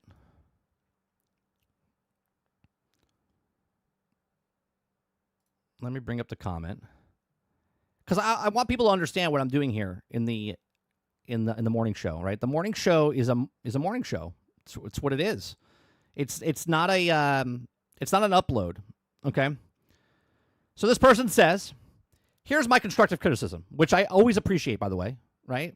Constructive criticism is always welcome, okay? He says, if you're trying to make it a YouTube show and not primarily a streaming show, in other words, I clicked on the video because I saw the topics. I'm definitely interested in all three topics, but when it starts with a 30-second intro and reinstate of the topics, I talk about future streams, school, etc. You then go into a call to action, subscribe, super chat, etc. The problem is that you're asking for comments from new viewers and you haven't provided any value yet. The value is the topics. I'm not trying to force anybody to watch my stuff, okay? You then have a couple of super chats, read them, start playing music in celebration, okay?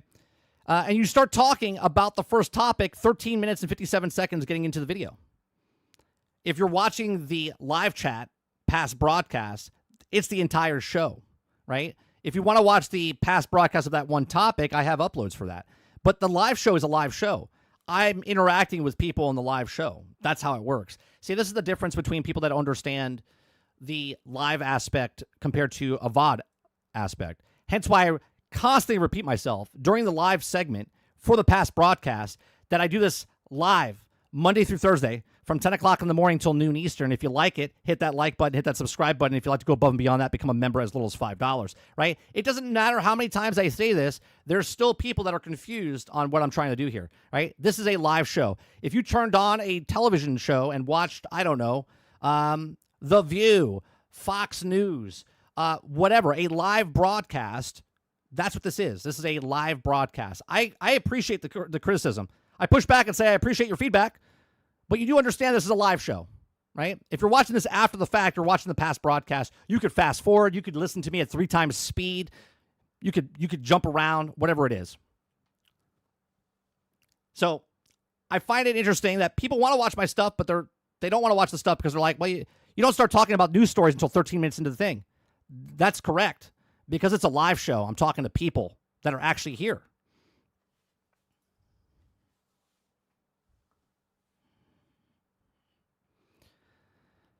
I think you brought the heat. Got hot in my house too. I don't know what my air conditioning is. Hit 77, so my wife has control of. So she probably set it for a high thing. I lowered it, so now it's getting nice and cool in here, real fast too. Star Wars, Halo, and Star Trek are gone. 40K Helldivers are taking over. I don't know if 40K is taking over. 40K is. It all depends on what you're talking about. 40K is hurting big time as far as the miniatures, the board games, the books, and everything like that. They're hurting big time. Now, if you're talking about 40K, the Space Marines 2 and stuff like that, sure, yeah. Ray says Dark Helmet would have been way better than Kylo Ren. Now, that's something I could get behind. If they did like Spaceball characters inside of Destiny, that'd be funny.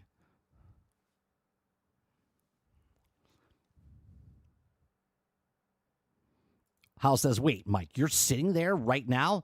Technically, I'm not sitting. Look, I'm standing. Look at me. I haven't sat for a morning show over a year and a half. A year and a half.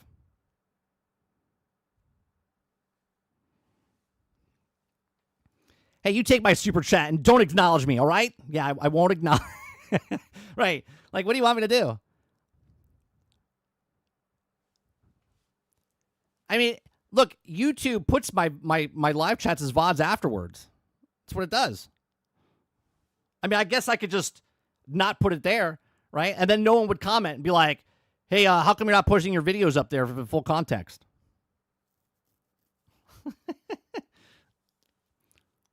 Wait, I'm confused now, Clips.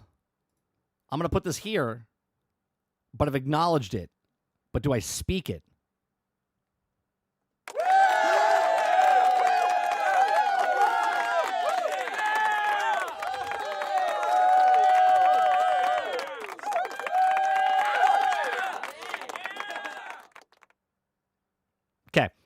Noticed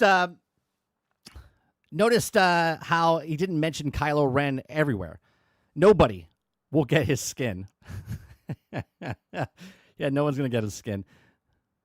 Grievous and Darth Vader will definitely be in there. Argus says air conditioning is one of the greatest creations of mankind. Enjoying some cold ass AC myself in my office. I love people. I always say, how do you withstand the heat in Florida? I go, well, it's always 72 degrees in my house, so.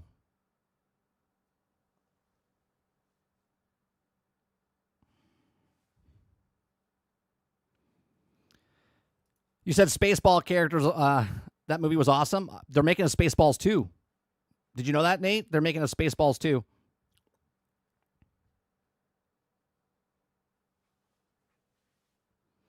Eclipse, thank you very much for the continued support, man.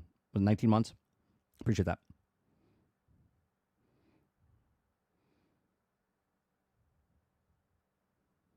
Travis says 30. Just for a thought here, but maybe for the next show, just stare at the camera and say nothing for the whole show. That could be good. I could do something like this, Travis. Hold on, I could do something like this, right? I'll do.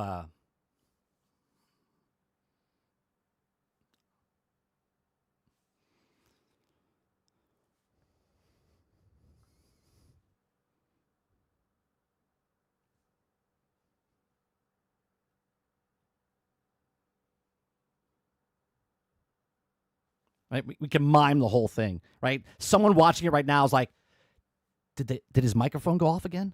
What happened, right? That's what they're going to do. They're going to wonder. All right. So Kojima confirms that GTA 6 has affected release dates, including Death Stranding 2. Yeah, exactly, Kraken. Are you muted? No, I wasn't muted. Okay. If you guys like what I do here, we do this Monday through Thursday from 10 o'clock in the morning till noon Eastern. If you like it, hit that like button, hit that subscribe button. If you'd like to go above and beyond that, become a member as little as $5. Give you my thoughts on the articles that we read on chat, and then I get your thoughts in live chat. Live chat. Live chat. Okay? All right. Legendary director Hideo Kojima has revealed that GTA 6 influenced, though, a Kojima radio. It's long been suspected that many of the industry have been reluctant to give games a release date through fear of clashing with GTA 6. Now, Kojima has opened up in a discussion and said that Rockstar Games... Can we get this a little bit bigger? Yeah, because I want to get the advertisements off of the goddamn screen.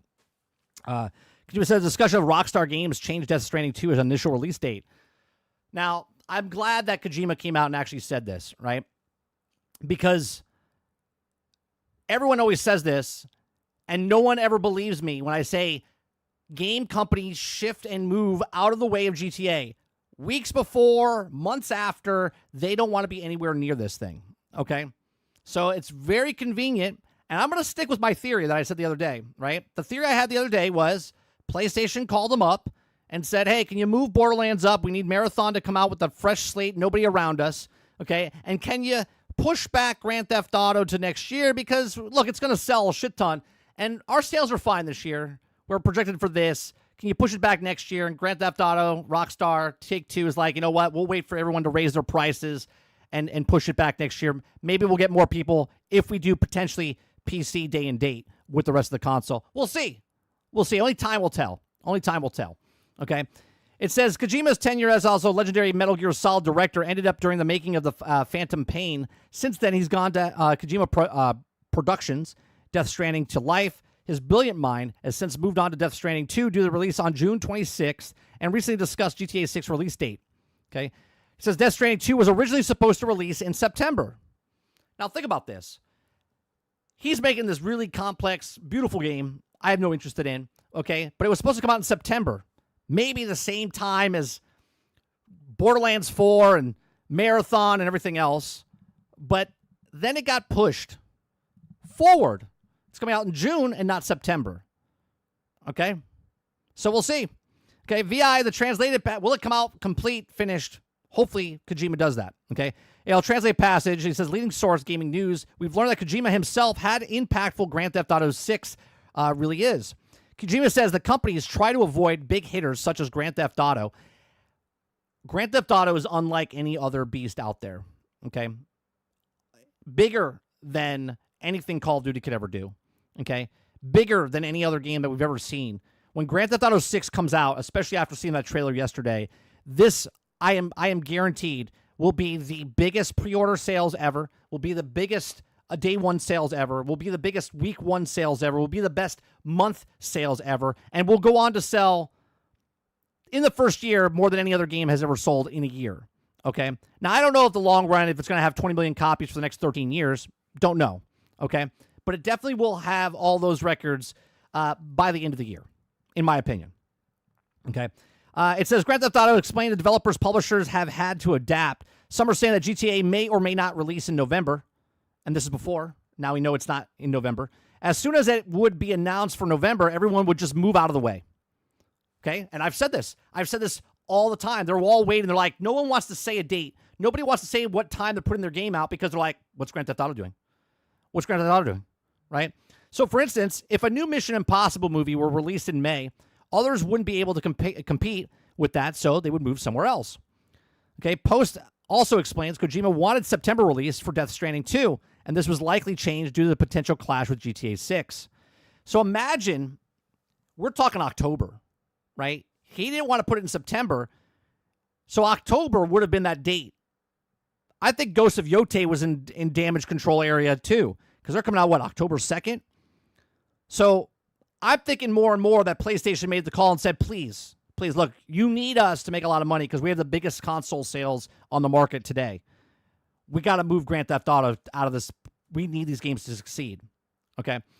So on Twitter, okay, Kojima says that the publishers decide the release date for games like Death Stranding 2 and try to avoid the big sellers like Grand Theft Auto 6. For example, some say that GTA 6 may or may not release in November as soon as it would be announced for November, right? And obviously now we know that it's not coming out in November. It's coming out May 26, 2026. Now, we know that GTA 6 release on May 26 was likely given many publishers a huge sigh of relief for 2025. Summer Game Fest is likely to be a riff with the release dates all dropping this year. Right. Grand Theft Auto got out of the way, right? They said, we're pushing to next year. Everybody in the industry went, oh, shit. Oh, thank God, right? We can put our games out this year.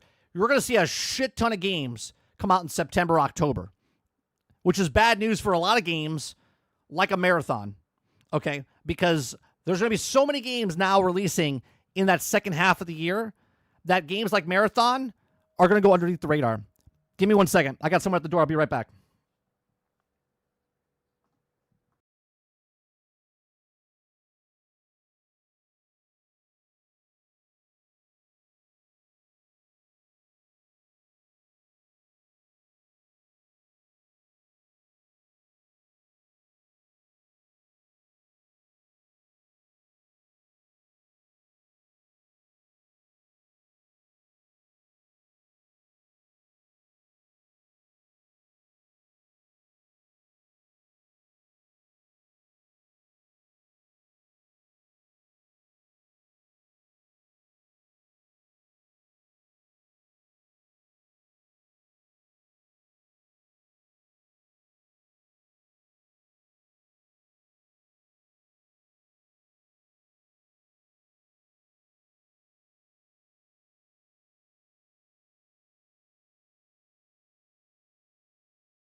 Born of legend, a Spartan's tale, a universe vast but the spirit frail.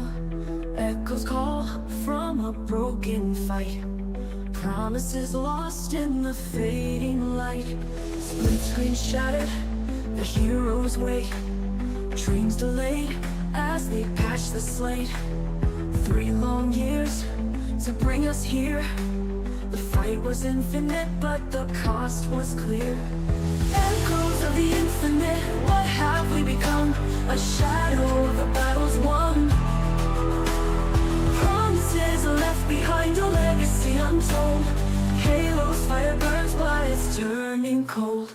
Multiplayer dropped, but where's the soul? The forge is quiet, an empty goal. Co-op dreams, they told us soon, but left us stranded beneath the moon. The chief still stands, his story's pure, but cracks in the armor we can't ignore.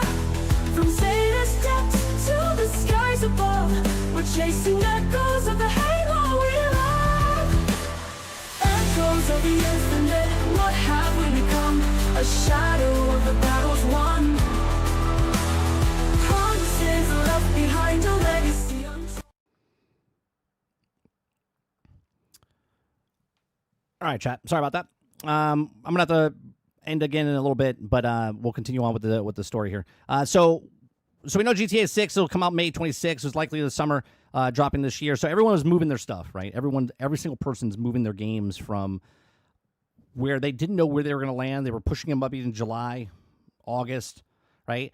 Now they're going to push them back September, October, November. Grand Theft Auto shifting over to the new year completely changed the landscape of it. Now the people that come out early next year, now those people that thought they were safe are no longer safe. It's almost like GTA 6 is like a storm coming, okay? And they see it coming, like a hurricane in Florida. We can see the hurricane coming. And people in Florida start to move and shift. They're like, oh, well, should I leave? Should I stay? That's what it feels like with the gaming industry, right? The gaming industry looks at GTA.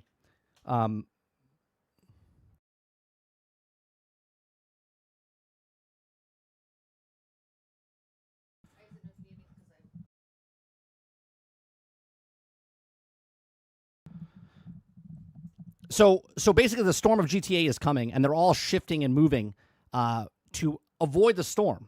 Okay, so is Grand Theft Auto the biggest and most influential video game of all time? Drop a comment below.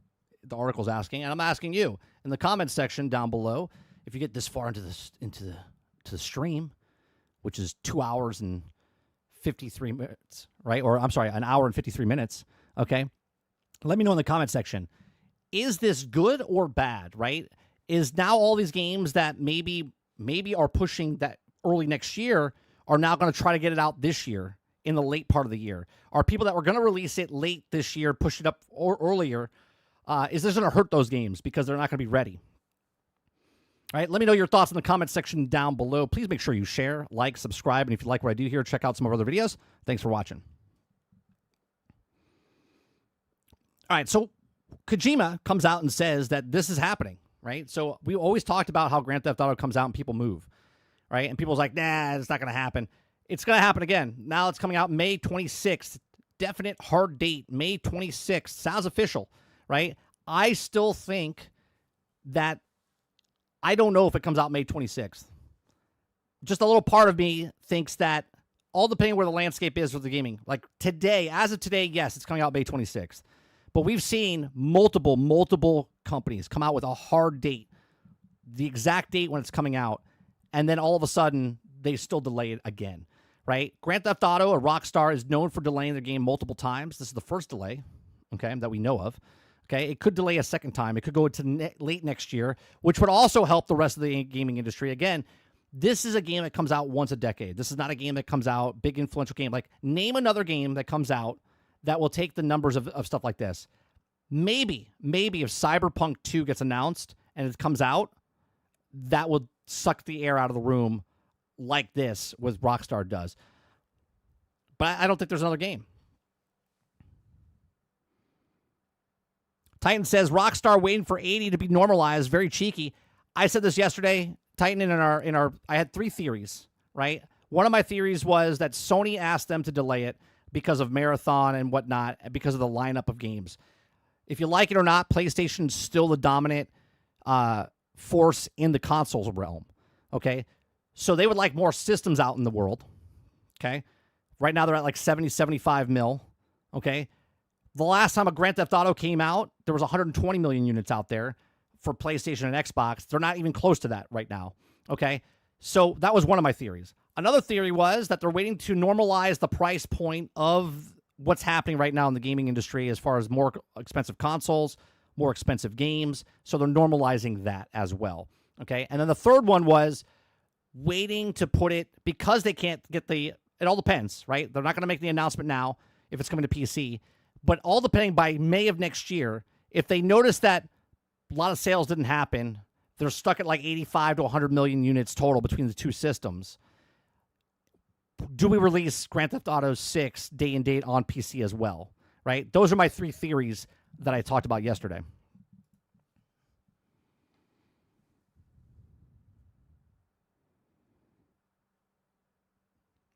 Let's see here. You guys are talking back and forth with Travis. Biggest game of all time is about a gun killing normal people and stealing humans. Scares me. Fun. What you said there can all be taken away for stupid fun. There's a moment where it was just fun, and then it became a part of culture, pop culture, I should say. And that's where Grand Theft Auto is now, pop culture.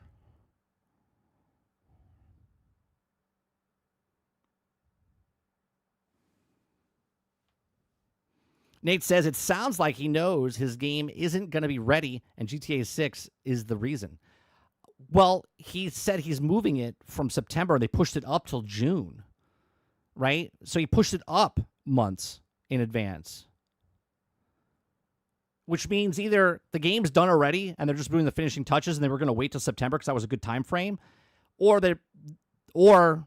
I don't know why you would push it up 3 months. July, August, September. Yeah, 3 months if it wasn't ready. Hopefully it comes out and it's ready.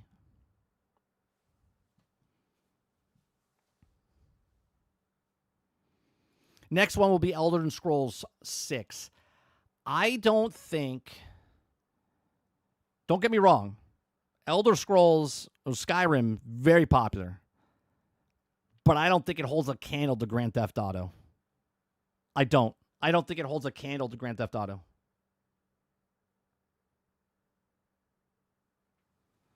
It's huge.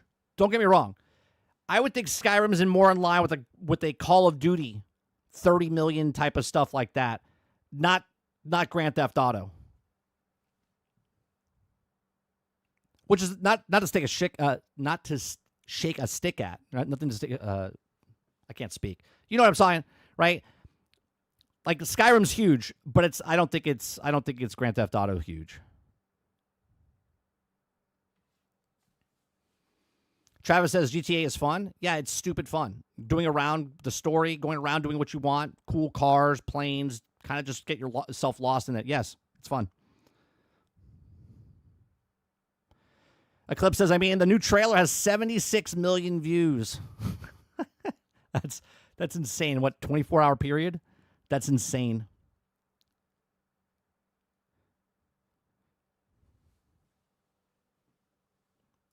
Ray says, I believe the devs use GTA as an excuse instead of saying their games weren't ready. Yeah, but you guys we're talking about Kojima here. And Kojima's not saying, unless he's releasing next June, okay, he's pushing it up, not pushing it back. Right? So he's not making an excuse of saying, well, the reason we're pushing our game up is because we're not ready. That's not what Kojima's saying. He's saying we're pushing it up because it was taking that spot in the back half, and we want to make sure that this has enough time to breathe. It doesn't matter what genre your game is. It's gonna get shadowed or covered up by GTA 6. I think what you're saying, Ray, makes sense if they delayed it.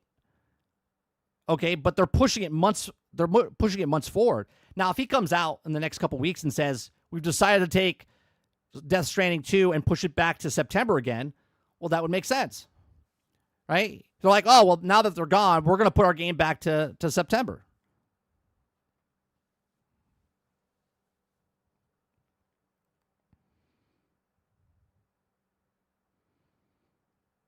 I don't think he's saying that and saying that if it doesn't do well, make a game, sell a game. You know what I mean? Make a game, sell a game. Death Stranding 1 did very well.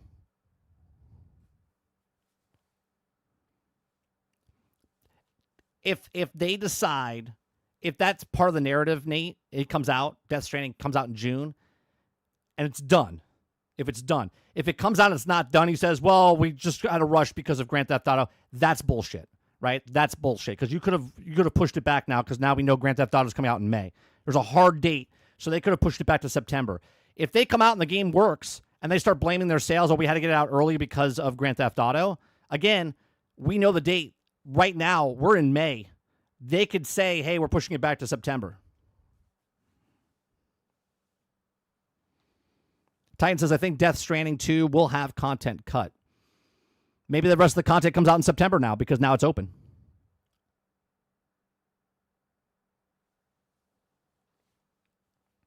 Ray says, I'm angry at how popular GTA is, yet we're not getting Midtown Madness 4. Do you see, though, when something is so popular, it ruins the brand. It ruins what we have, right?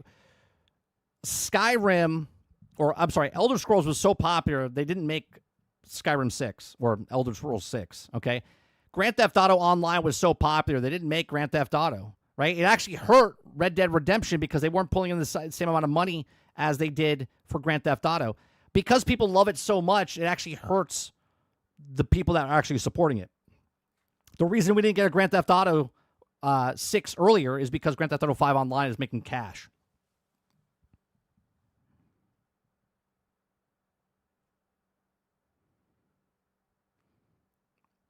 All right, the last story for the day is Marvel Rivals. Marvel Rivals leak points to classic X-Men character joining the roster soon.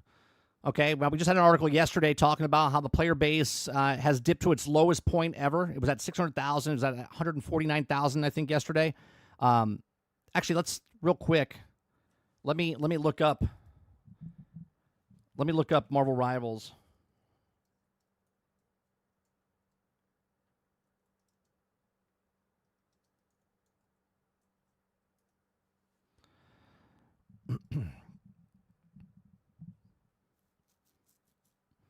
Uh-oh. Right now, 89,250. Okay. So it was at 644. It was at 149 yesterday when we were doing the show. 24-hour period, it's 147. 89,000 right now. I said in the very beginning why games like this need to put as many characters in as possible. If you're to keep the people coming back. Releasing one character every season, if it's not a popular character, you're going to lose that number real fast, right? Emma Frost might be loved by people that like X-Men, but if it's one character, people are like, I don't really know who this character is, or I'm not interested in this character, right? So that's why player numbers drop, okay? So Marvel Rivals leak points a classic X-Men character joining the roster soon.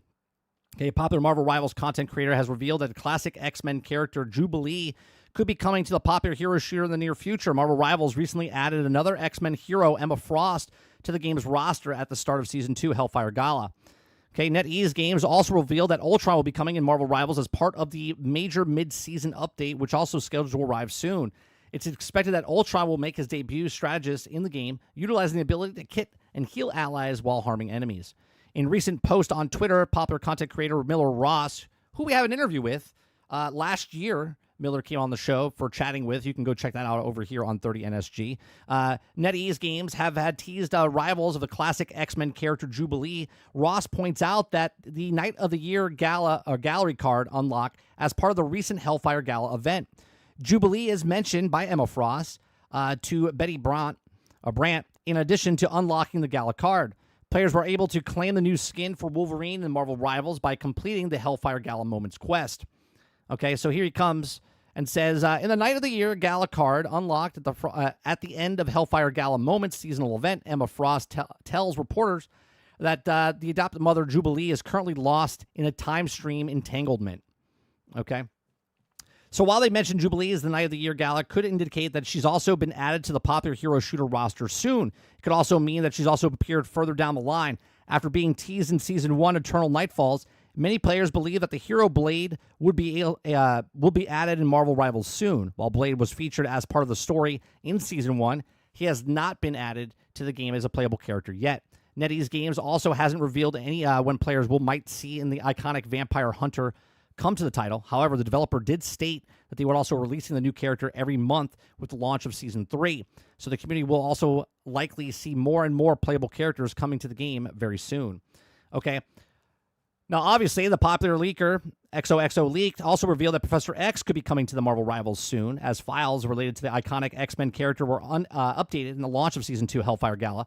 And Professor X also been teased by NetEase Games as a statue of the hero featured in the new map, Crocona. Debut of Ultron is also around the corner. So, look, I feel like a broken record when I say this, but I bring it up because more articles come out all the time. I said this before the game even launched. When they first showed it last year, before we even got the beta, I said games like this succeed or die based on the amount of heroes they put into the game, okay? Especially with the Marvel brand. If you're making a generic hero shooter like Overwatch was, Overwatch is not a generic brand now. It's a very well-known brand now, almost a decade later. Okay, Marvel Rivals has been around, or Marvel's been around for 83 years, okay? So these characters are known by a crap ton of people. And they want to use them as many people as possible. Like the fantasy for someone that's reading a comic book is to either watch that character on TV or play a video game of that character. And this game has the potential of being so big, so huge by adding the roster of heroes they put in. If they keep doing, now obviously they didn't know if they had a hit on their hands. Okay, when they first launched it, they dropped it. Marvel games could fail or they succeed.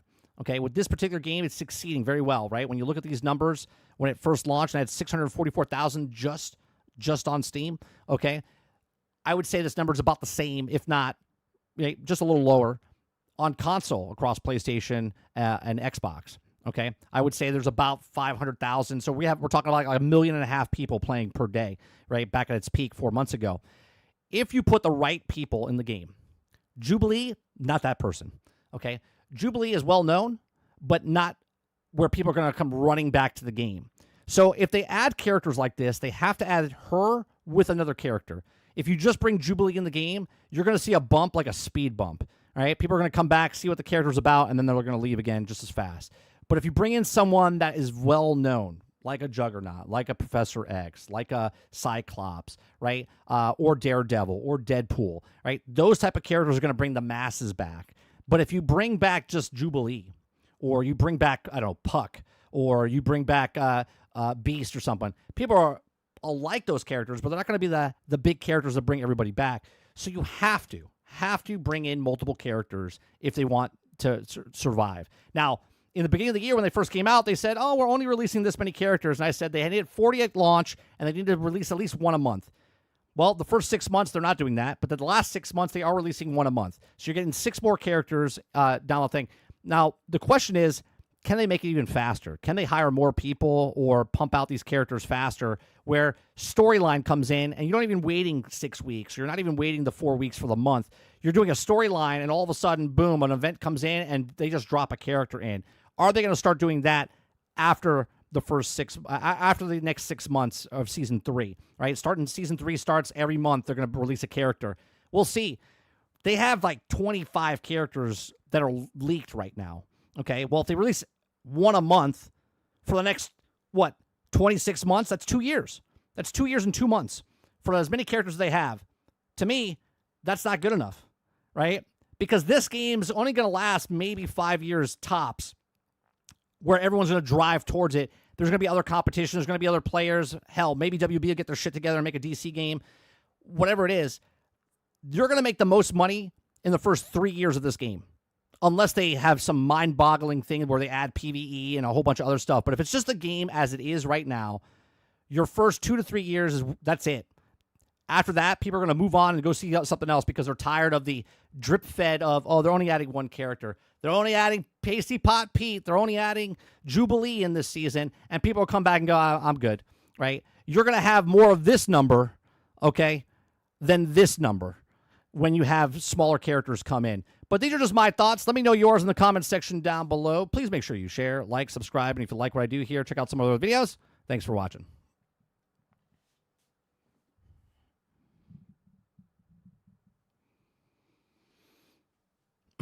All right, let me see what you guys are saying. Marvel Rivals is closing shop soon. Only 89,000. I mean, I would love 89,000.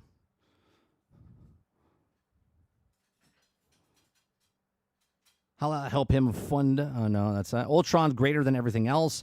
Ultron's going to come in. People are going to come back for Ultron. They're going to like him, and then they're going to be like, I'm good. I'm good. It doesn't matter if you bring in one character. As soon as they bring that character in, people are going to use him and use him nothing but him. Look what happened to Emma Frost in the very beginning. You couldn't get the achievements done or anything done because everyone was being her, and there's one person to play. As soon as they bring in more heroes and separate that, they just need to bring more characters in, man. Again, this is going to be a 3-year minimum where they would make the most money, and then after that, it's diminishing returns. They'll start slowing down the amount of people they put in as the game is today. If they put in story modes, if they put in PvE, if they put in other things where they would get better and more popular. But if they don't do that and they just keep it as is, you're going to have diminishing returns by the people you put in. So if you put in, let's say, we're talking year 2 and 2 years and a half in it. We're at the last 6 months before year 3, and they put in, I don't know, Iceman, right? Or they put in Silver Surfer, right? People will be like, oh my God, Silver Surfer. But there's going to be less and less people thinking they're like, oh, just another character. I'm tired of this character. Instead of putting, boom, here's a bunch of people to play.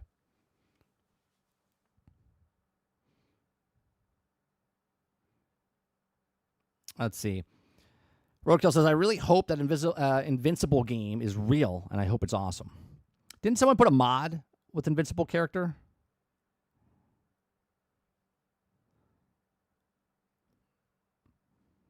Where's my PvE horde mode against Doom? Bots, Ultron bots, AIM, or Hydra soldiers? That's what I'm saying. Do bare minimum first. See if it's people like it. Put a reward, see how many people go for it. It'll be interesting to see what happens.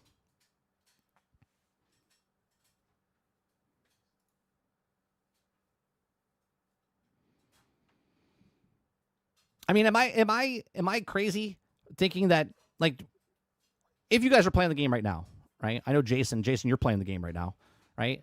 Are you excited for Jubilee to come to the game? Are you excited for, like, Beast to come to the game? I mean, they're popular characters, but are you excited for them, or are you waiting for, like, Ultron comes in? Who's the next character you're waiting for? Like a Gambit, a Cyclops, you know what I mean? That's my thing. Right? Bringing in certain characters is not going to move the needle. Oh, I would play her too, Nate. But again, are you an X-Men fan? You probably are, because you know who she is. Right? Most people that are playing, they have no idea who these characters are, so they're not going to be excited to play them. Right? They know the Iron Mans, the Thors, the Captain Americas. They don't know Jubilee.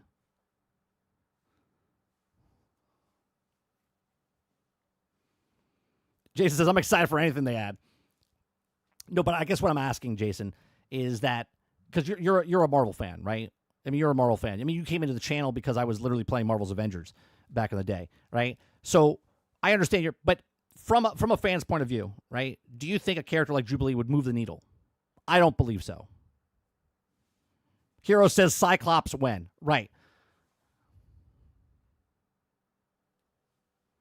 Exactly, Nate. She just shoots fireworks. You're like, what's her power? Right? So, like, for instance, Marvel's Midnight Suns, if they brought Nico in, would anybody care? Do you know what I mean? I don't think they would. I don't think they would care. They got to bring out bangers, but they got to bring out a banger with a lower end tier. You see what I'm saying? So if they bring out Jubilee, bring in Cyclops as well. So people use Cyclops and they use Jubilee, and people come back and they're like, oh, 2 characters. One lower tier, one higher tier type of, as far as known, being popular. Instead of just bringing out, oh, here's Jubilee. And you're like, cool. Thanks. Pacey Pot Pete. Can't wait for him. I don't even think they should do that, Titan. It's a good idea. But the problem with the community event is you would never get a Jubilee if the people were voting, right? Unless they forced them and they said, who would you rather have, Jubilee or Pasty Pot Pete? People are like, oh, I'll pick Jubilee, right? But if you put, let's see, Professor X, Jubilee, which one are you picking? We all know Professor X, right? If you pick Rogue or Jubilee, who are you picking, right? So it's like a false sense of you're actually picking and choosing who you want.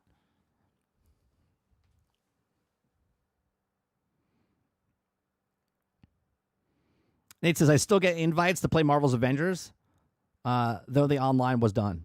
No, there's plenty of people playing. There's people on strike right now that are not playing because of the healing or whatever.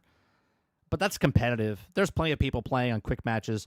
You wait 3 seconds to get into a match.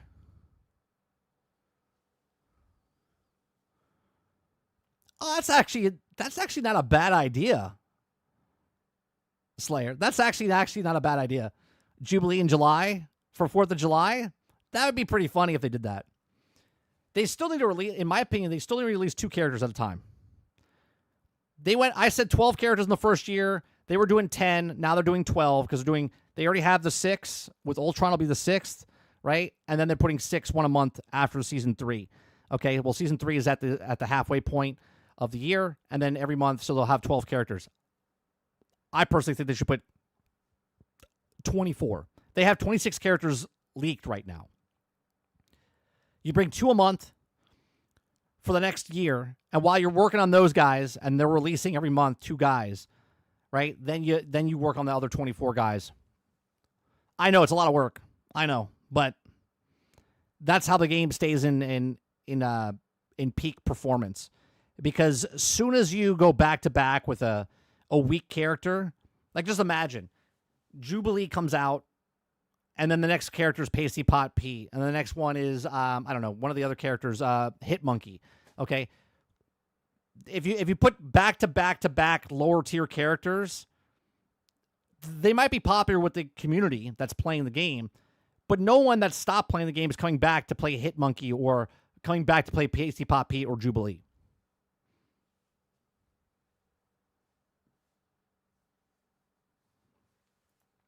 Hal says, people are talking about the Bungie lawsuit, but I thought the burden of proof was on the accuser. Well, they can't get the proof because they can't find the files for the Red War. Sarge says, too many gamers, bro. No one cares about the Class B characters, and the population, the population only goes down over time and never goes back to peak. Well, it can go back to peak. But the problem is, you need a sorry, I'm looking at my camera. You need A-listers with a C-lister, right? If you're bringing C and B-listers in, people are not coming back to the game. You bring A-listers back to the game and have a good story plot, 100%. Here, a perfect example. Next year, a Doom movie comes out, right? The Avengers Doom. And if they have an crossover event with Marvel Rivals, as far as you get to fight Doom, when that movie comes out and they add Doom to the game, you'll see an increase of players. But it'll be short-lived. It's not going to last super long unless you make a PvE content inside the game. I'm telling you, if they do what Overwatch should have done, this game, Overwatch would be done. Overwatch would be done if Marvel Rivals puts exactly what Overwatch was going to do. If they bring in a single player, now I'm not asking for them to do what Overwatch is doing. I don't think they'll do that with the leveling system and stuff. But if they did something like that, Overwatch is done. But if you bring in unlockables where if I complete the strike, let's say they do this is all I'm asking for, right? Take the maps that are already in the game. And when you go against taking over the point, they have 3 maps, okay? Take the 3 maps for that one segment. So let's say you're in Asgard, and you do all 3 maps, okay? Take those 3 maps, turn that into one long session, okay? I said this the other day while I was streaming, okay? Let's say at the end of the season, Doom, in the first season was Doom, right? Doom is on that map, okay? And you're trying to stop Doom. And the story progresses, okay? So you beat Doom, but Doom is just a a copy of Doom, so you're not actually beating the actual Doom. But you take that map, the 3 maps, and you do like a strike type of thing, like in Destiny. You take the characters, it's a 6-man team. You're going up against all the AI type of guys. You're going up against other characters like yourself. So all of a sudden you're going up against Hulk. You're going up against Scarlet Witch. You guys are those characters. You have the minions that are there as well. And you also have the other heroes that are there, which are not players. They're just PvE. Okay? Then you go through the map, and then you have the boss fight at the end. And you fight Doom. 6-man, strike, fight the boss. That's it. If you do it with Scarlet Witch, you level up Scarlet Witch, and maybe you unlock different rewards or whatever. Skins, sprays, whatever. Okay? Then you can do it again with Venom. Then you do it again with Spider-Man. Then you do it again, and you just keep doing it, and you play it. So if the characters that you like, you play through the strikes, that would 100% raise up the player base in this game.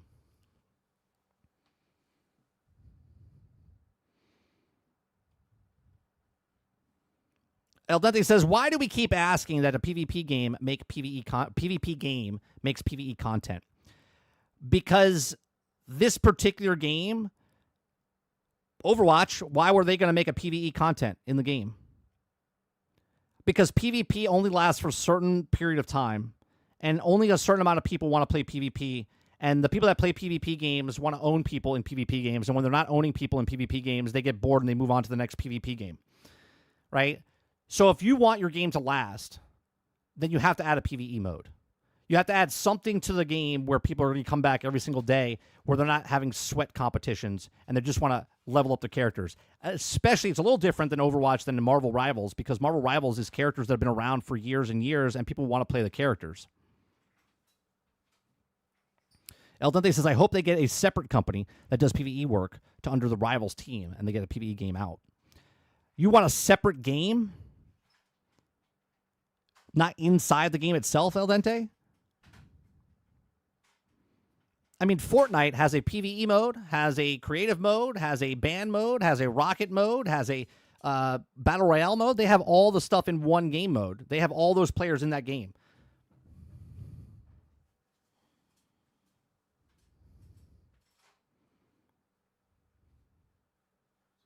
Yes, sir. You all good? Is he coming? Is he coming? Is he coming in?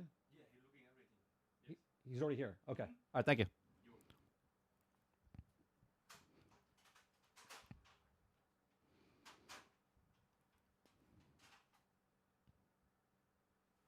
Simple horde mode doesn't seem too hard.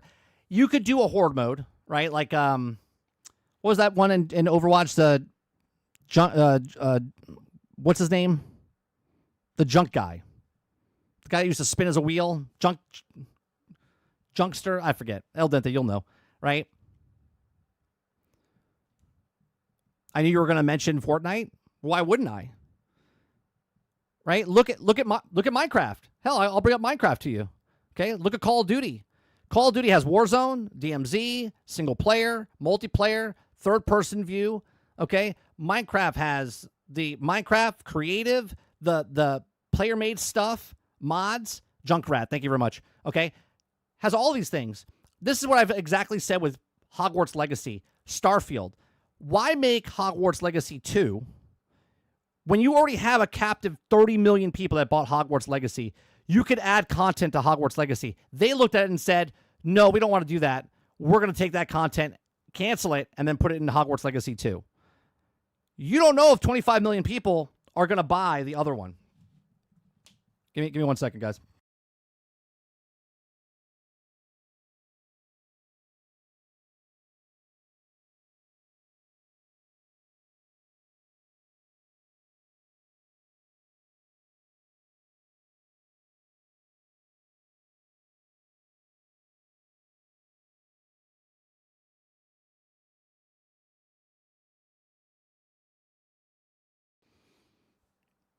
All right. Yeah, you could do a simple horde mode, but I don't think that's not gonna let people stay for a while. That'll get people back a little bit.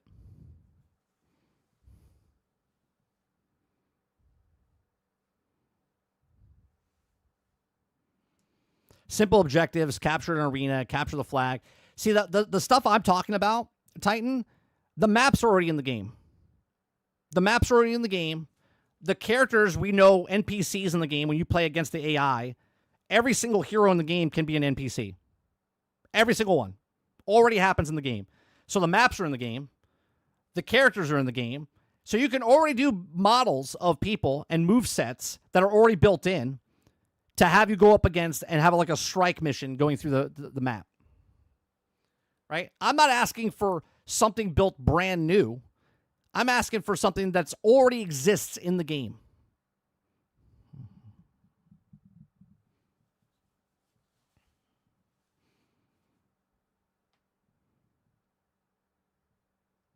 Right? We have easy, medium, and hard for the NPCs, for the AI when you go up against the AI.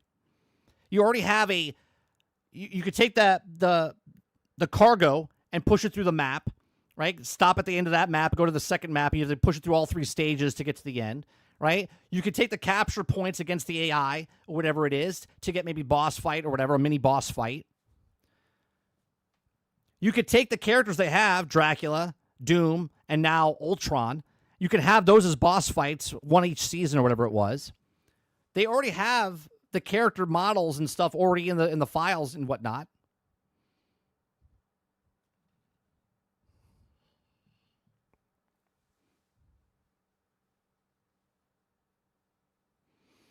Maybe Rivals devs want to make skins and dip out if they aren't invested in long-term PvE stuff. But again, what I'm saying is they can make the skins and stuff. The PvE content's already in the game. I'm playing PvE against AI right now. Right? Already in the game.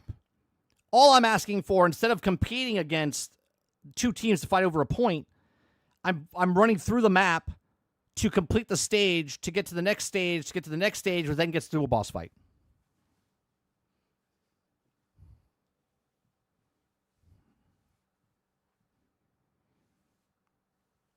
Minimal viable product, right? Stuff's already in the game.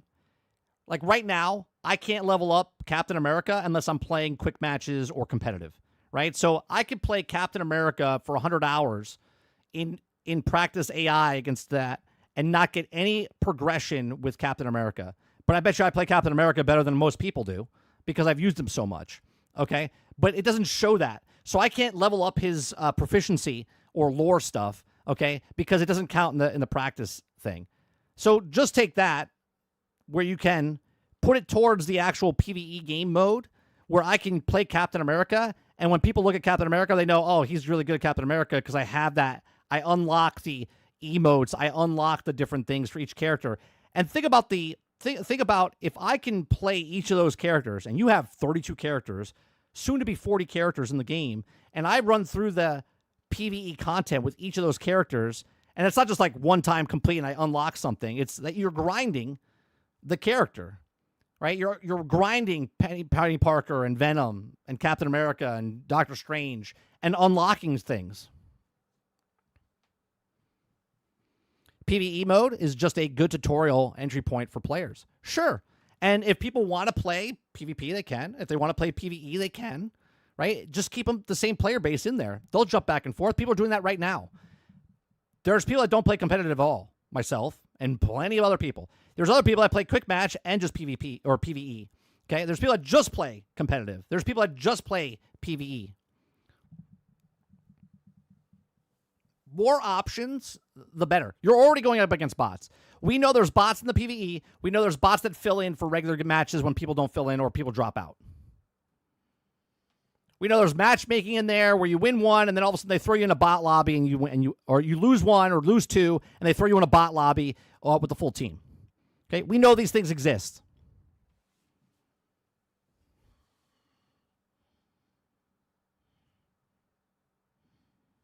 I don't know. I just think that they could do more with this game, and they're just relying on the characters to bring back people, but certain characters are not going to bring back the people. All right, that is going to do it for me today. Altern says, great PvP games have PvE, COD, Star Wars, Battlefront 2, Fortnite, and those are super popular. Yeah. Yeah. How many people played Star Wars and played the PvP and they also played the PvE, just the co-op stuff?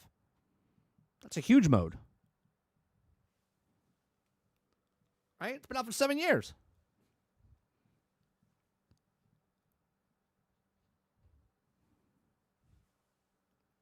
People start blurring the line.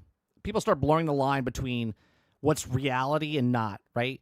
People in Fortnite think they're going up against real people, but they're going up against bots. Majority of the people in Battle Royales are bots now.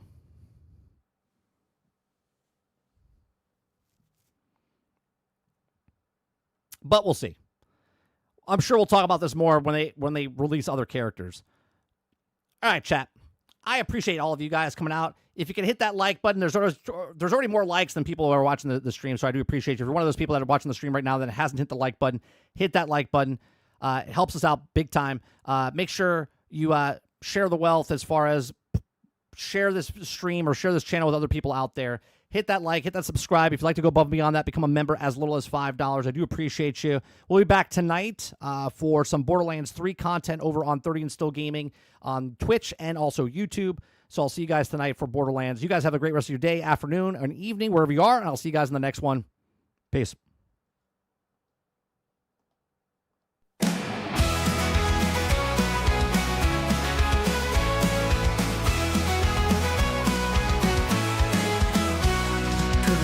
Sunshine, rise and shine. The daily grind is here on time with gaming news and fun galore. We'll chat and entertain once more.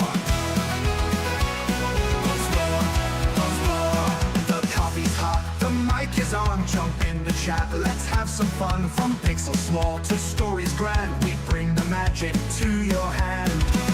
We're nitty, tune in daily, don't you miss entertainment wrapped in bliss.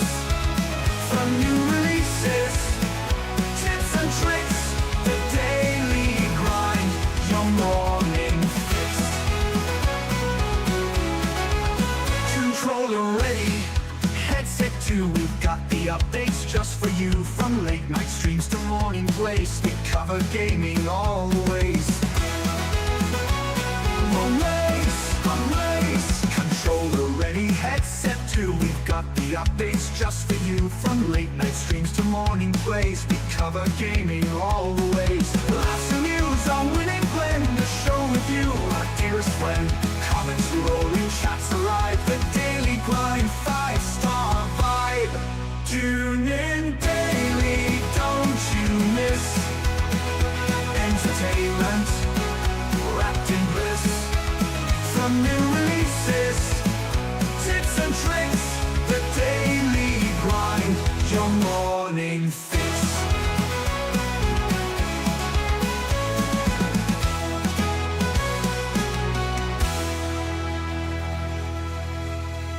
Good morning, sunshine, rise and shine. The daily grind is here on time with gaming news and fun galore. We'll chat and entertain once more. The coffee's hot, the mic is on. Jump in the chat, let's have some fun. From pixel small to stories grand, we bring the magic to your hand.